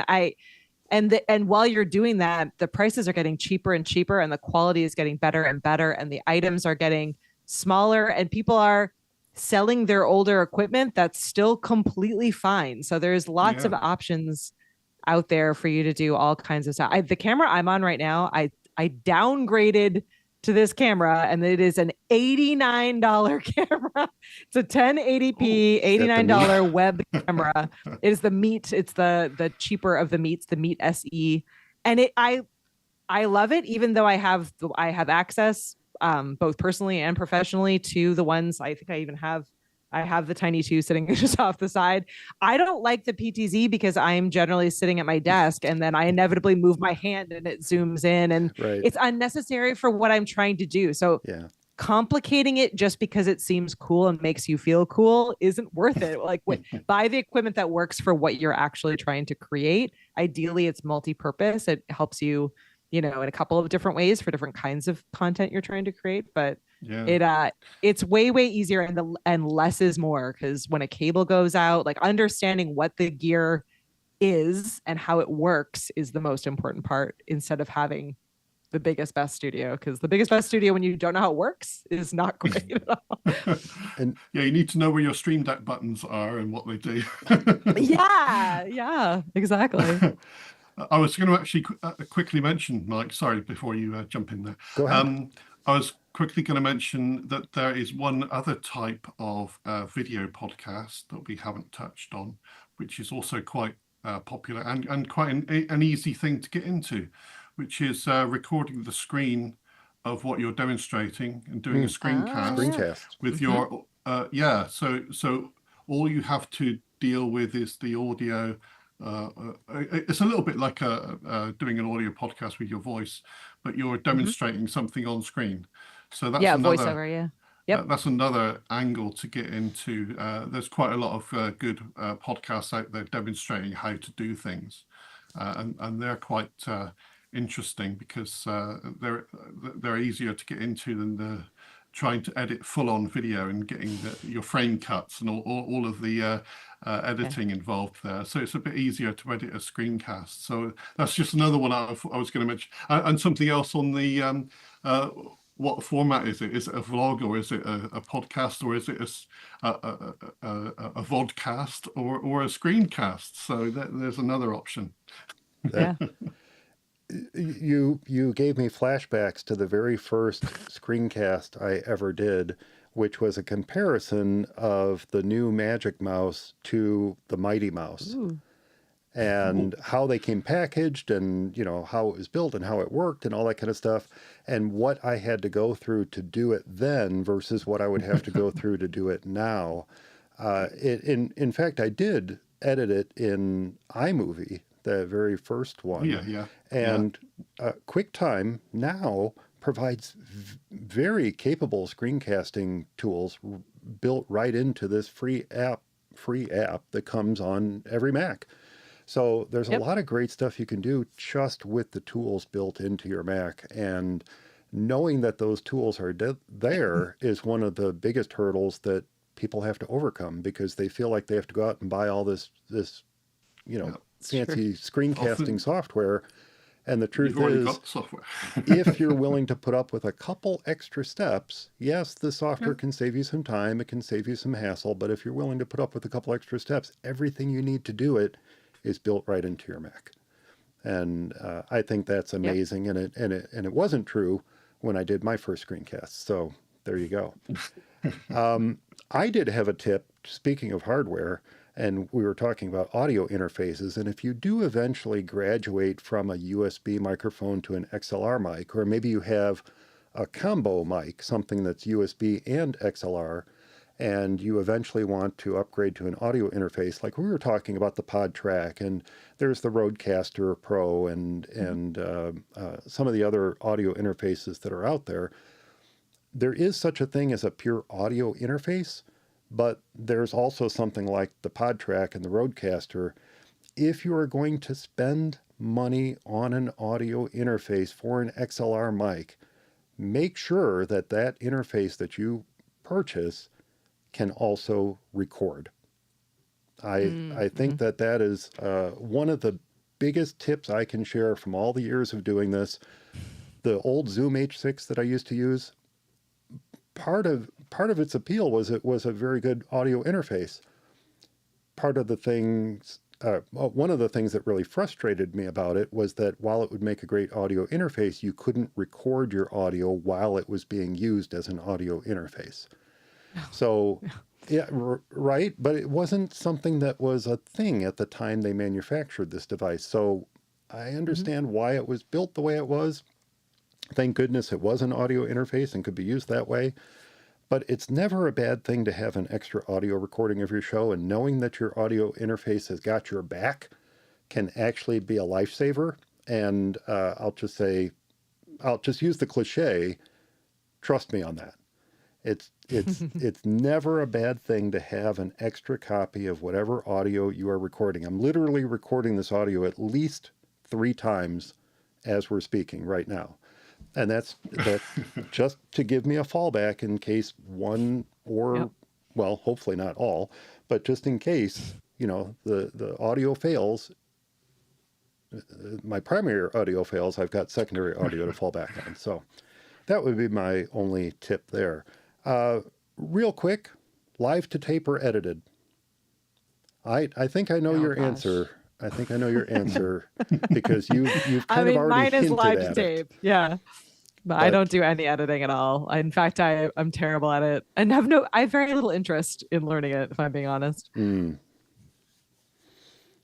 But if you were to do this alleged podcast, Darren, actually what I want you to do, I want you to do a vlog. I want you to grab one of those DJI Pocket 3s. Yeah. Have a drone follow me around. Yeah. No. This is the handheld Pocket 3 with the stabilizer on it. Oh my God. I want you to get one of those things and walk around your hometown and we want to go out with you. Channel, yeah, exactly. And take us along with you on all these amazing things you tell me about all the time. That's what I want you to do. Wow. That's your challenge for 2026 is to start up that vlog on YouTube. Wow. That's what I want you to do. That sounds like that requires quite a lot of effort as well. And in a situation like that, you would be talking about some editing because you're going to be shooting B-roll. Yeah. You're going to be shooting indeed. Footage, and you're going to make gaffes and you're going to edit it down. And it's going to turn out to be a nice 10, 15-minute walking tour of these Roman ruins. Well, sometimes the unexpected things are quite fun. There was a video that I sent you, I think, that included a manic squirrel attack. Oh, the squirrel attack, yes. The squirrel attack, yeah, that was fantastic. So they left that in, of course. For Katie and anyone who's watching this, so what happened was there was the video, what was happening in the foreground, but in the background was this poor gentleman on a bench. I think he was on a bench by the water or something. And a squirrel came out of the tree and started attacking him. And that's it. Jumped from the tree onto his head and then started to try to dismember him. This was all happening in the background of this video. Oh, I loved it. It was brilliant. Yeah. Well, needless to say, I edit. We record all this, everything that we've done for the last hour and 46 minutes. This is all being recorded, but I edit it down quite severely. So while we might live stream for 2 or more hours, that will often end up to being an hour and a half to hour 45-minute podcast. So there's a lot of editing involved. There's a lot of time spent editing.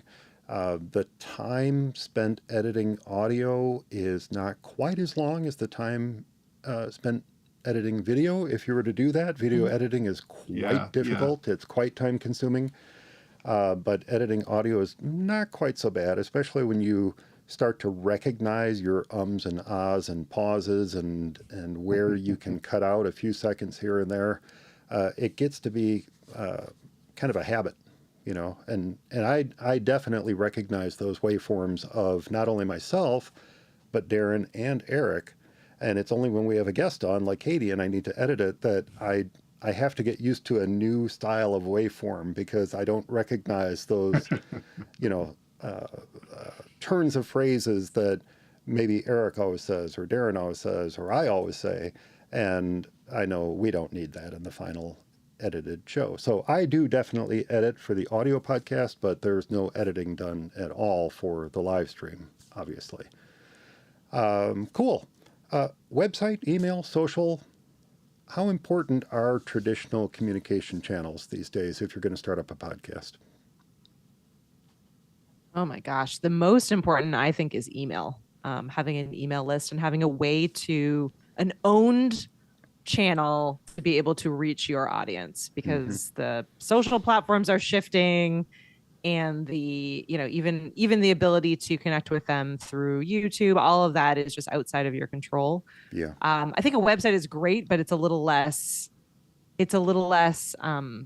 harder to communicate with folks through a website than it is through an email list. So for my priority at throughout last year and certainly going into this year is to just really grow that email list and make sure that folks know how they can connect with me, and how often we will be connecting with them, to be able to let them know about updates to the show, cool things that we're doing, and get their feedback on how we can make it better.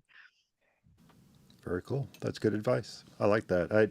Starting up an email list it seems so old-fashioned, and yet it's one of the best ways to communicate a decent amount of information with people. And you're right. When you are trying to use a platform like Facebook or YouTube or Zitter or any of these others, you have zero control over. Yeah. You might have control over this short period of time, but that can change very quickly based on the whims of that company that is controlling your means of output to your audience. So being in full control over the tools and platforms that you use to disseminate information to the folks who want to know about your content is super important. Let's see. We talked about distribution. I'm just going over my bullet points there. Gosh, anything else that we want to talk about in terms of starting up a podcast in 2026? I think we covered, I mean, most of it. I'm trying to think if there's, the one thing I cannot drive home enough is that it feels much bigger and more confusing than it is, but everyone that is involved in it to any level is there to answer questions or to be a guiding point towards what you can work towards. Or what's been great for me, I think, is just the ability to these days connect with people in a way that we've never been able to before. So I am always around to answer questions or to tell people how I'm doing, what I'm doing, or to work through things together. But it's not to say it's not work, but it's not nearly as hard or as stressful or as complicated as it seems as an outsider looking in. So it's a really cool opportunity. And again, like, incredible that any of us have the ability to do this. Still just staggering to me that we can say, I want to be able to create this, like, literally, like, fairly close to, certainly radio quality, almost pretty close to TV broadcast quality shows these days. And yet, anyone can do that with a vision, not a crazy budget, and a little bit of a drive to make a difference or to reach people. I think some people might think they've missed the boat and it's already sailed, but there is ample space in there for new creators to come on stream. Older creators might, you never know, they might just give up after a while.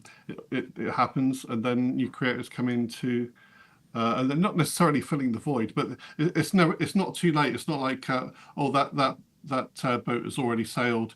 There's no point in me starting a podcast now. It's not new anymore.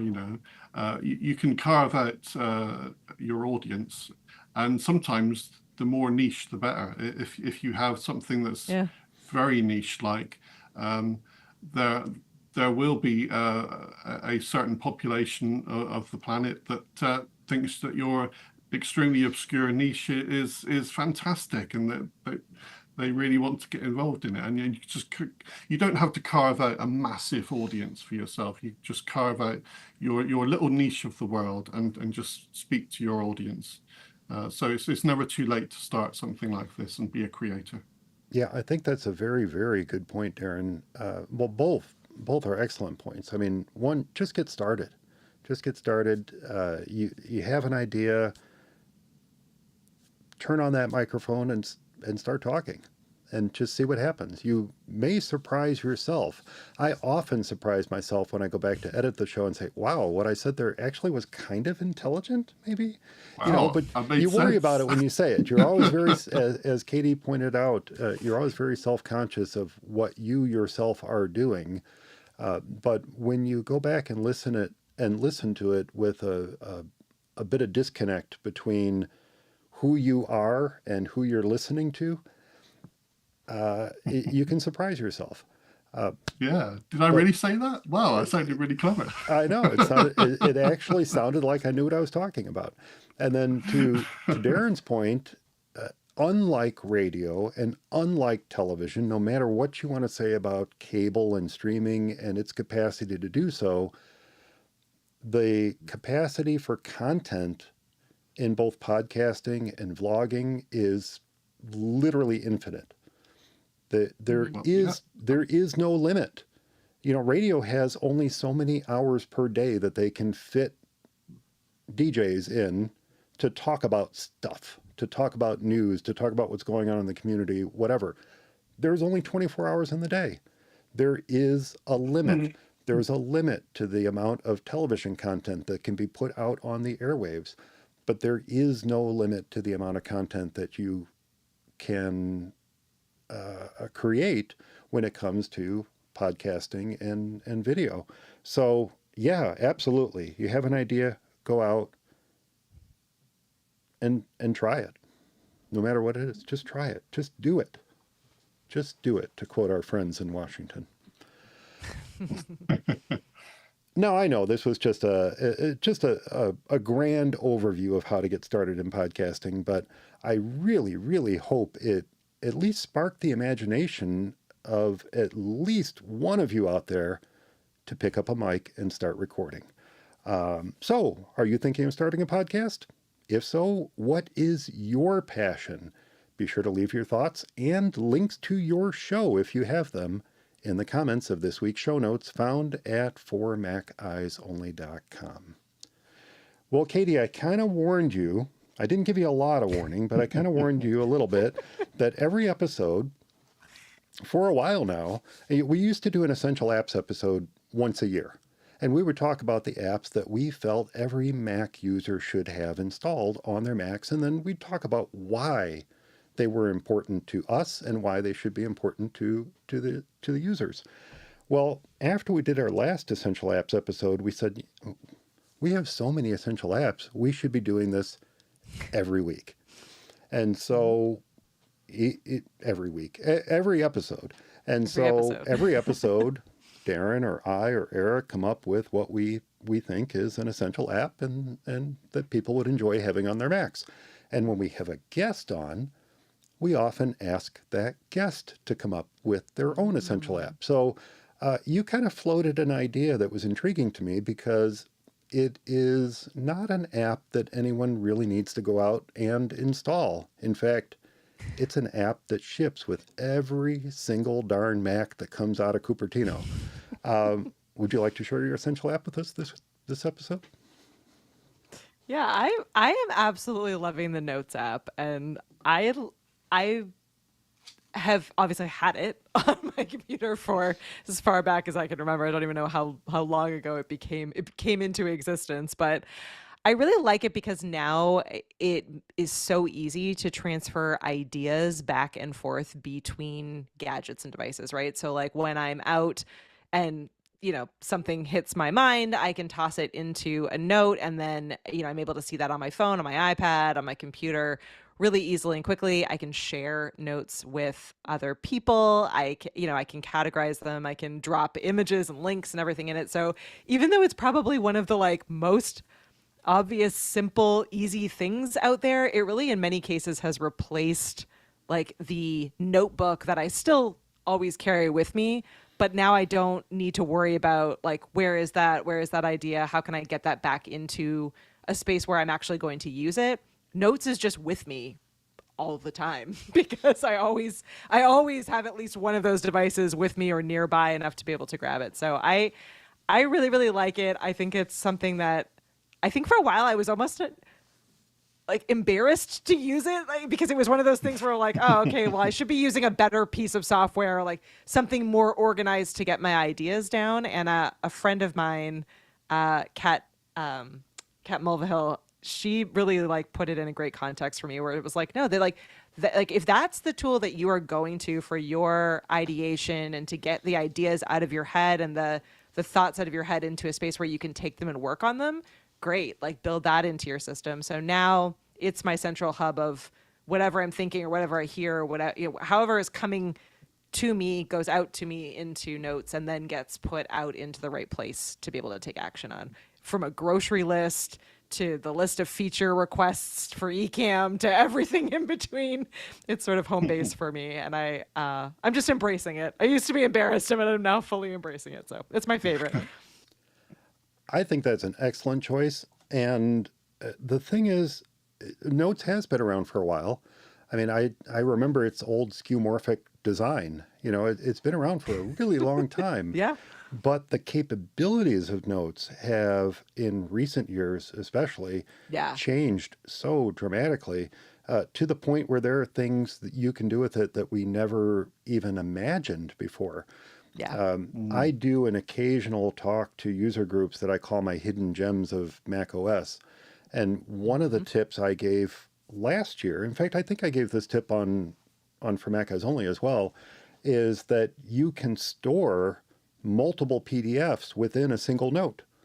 So it can effectively become a storehouse for several PDFs all in one, and you can store them as little tiny icons. You can store them as larger thumbnails. But when you want to see or view that PDF, you can pop it open, write in Notes, and read it, browse through it, get the information you need out of it, and then reduce it back down to an icon again. And that type of functionality, the tables, just the table functionality. I used to maintain a manual list of updates that I install on client websites. And I started doing that in Notes, and it's all stored in tables, broken down by the type of updates that I'm installing. So I'm no longer manually writing down what I'm doing in any given month and updating their chart. I'm keeping it all in Notes, and it's all in one place. And I can find when and where those updates were made at any given time by just searching in Notes. So it's become an incredibly powerful tool, and one that and we had a whole episode about this. I gave up Evernote as my primary note-taking app a couple years ago in place of Notes. I was always hesitant to do so.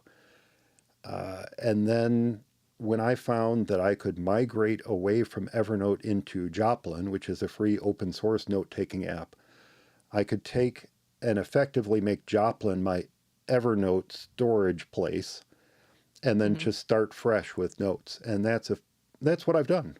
So Notes is now my go-to place to store not only things like PDFs, as I talked about, but also show notes for Mac OS Only are kept in there, as well as links to news stories that we want to talk about and things like that. And when you share a link from your browser into Notes, it creates a nice little thumbnail and gives you the title and gives you the ability to open it and all that kind of stuff that we just didn't have that functionality before. And so much clearer to have a little thumbnail that you can see and recognize at a glance versus a big long URL that is what we used to have before. So I think that's a fantastic choice, and something that I feel not enough people take advantage of. There's so many tools built into the Mac. We talked about QuickTime earlier. We talked about some of the other tools that are built into the Mac, and Notes is one of them that I think not enough people recognize the value in it that's there. So great pick. Great pick. Thanks. Thanks, Katie. So what did everyone think about this episode? If you have any feedback or you would like to share a favorite story or two from the world of Mac, you can drop me a line, Mike at For Mac OS Only, or Mike at max.conference.com. You can do that too. You can also leave a comment in the show notes for this episode, and we will share your comments here on the show. And that's okay. I don't know why I said that. Why did I say that? Why did I even go down that path?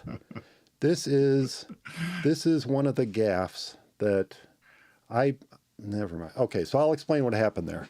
I read one of my closing comments that I used to give after the Essential app, and then we would bounce on to another topic. This goes to what you said earlier, Katie, to the unnaturalness of bouncing from topic to topic. Yeah, segments are hard. Segments are hard. And that was an old closing for the Essential app before we went to a different segment. Now I'm going to do the actual closing. How about that? All right, bring it. All right, bring it on. No editing.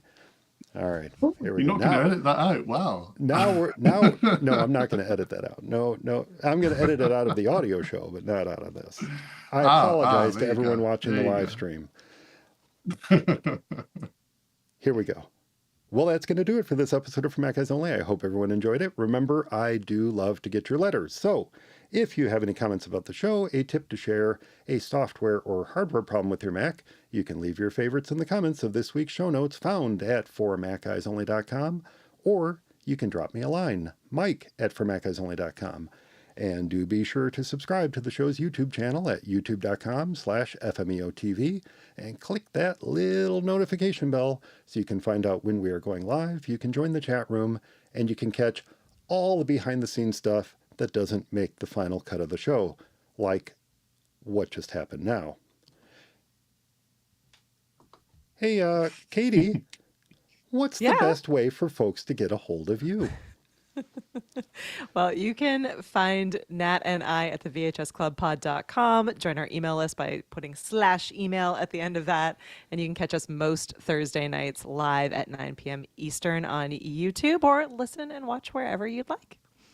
And you know what? I think we would be remiss not to mention your other place that folks can find you, because it is very important to the show. Ecamm has been very important to this show for more years than I can count, whether it was Call Recorder or now Ecamm Live. Would you please tell folks a little bit about that too? Absolutely. So if you haven't heard of Ecamm and you're wondering what the heck that word means, Ecamm Live is a Mac app that you install on your computer that allows you to live stream, multi-stream, record videos, and create incredible virtual presentations in tools like Meet and Zoom and beyond. So if you're looking to jump into video, Ecamm makes it really, really easy. And it's what I'm using now. It's what I use all the time for any kind of video that I touch, and what many folks like Mike and Darren and beyond are using to power their podcasts and power their live streams and all of the cool content people are creating. Awesome. Thanks so much. And if anyone is interested in a trial of the software, they can get that from ecamm.com, right? Ecamm.com. Absolutely. 2-week free trial, no credit card required. And then we have an absolutely incredible community I should shout out. So we call them the Ecamm fam. It's completely free to join, even if you're Ecamm curious and you're not ready to try the trial yet. We do a lot of trainings and resources and spend a lot of time together. So if you're looking to be able to ask questions about podcasting or video or live streaming or anything in the creator space, gear recommendations, anything in between, that's a safe space for you to pop on into. We have a community on Facebook that you can find by searching Ecamm Live Community. And then we also have one on Discord. So there's 2 different ways to connect with the Ecamm fam. And obviously also we're all over YouTube under both. We have a channel for Ecamm, how to get up and running, ECAMM. And then we have one for the Ecamm fam, which is all of our kind of interviews and fun and training for our customers and those who are maybe thinking about becoming a customer. So Ecamm curious and Ecamm fam, always welcome in those spaces. It's so much easier to learn with other people, to be able to practice and bounce ideas off of. So if you're interested, come and hang out so you can be able to learn in a community. It's a safer, more fun way. The Ecamm curious. I love it. And Darren, what's the best way for folks to get a hold of you? Yeah, sure. Just very simple. Drop me an email. to darren@formaceyersonly.com. Excellent. Thanks so much for listening, everyone. Thanks to Darren, and especially thanks to our guest, Katie, for joining me this episode. Stay subscribed, and we'll talk to you next time. And with that said, we're going to say see you later to the live stream. Thank you, everyone, for joining us today. Thanks for the great feedback in there. I should probably point out a comment I didn't bring up earlier. Tater mentioned he has a box of old iPods, so I expect we're going to see those on eBay pretty soon, right? Oh. Maybe. I don't know. I don't know. You might want to hang on to them. Maybe they might go up in value. That's right. Thanks for joining us in there. And we'll say goodbye to the live stream. I'm going to throw up the end card here, guys, and I'll be right back with you, okay? Yep. All right.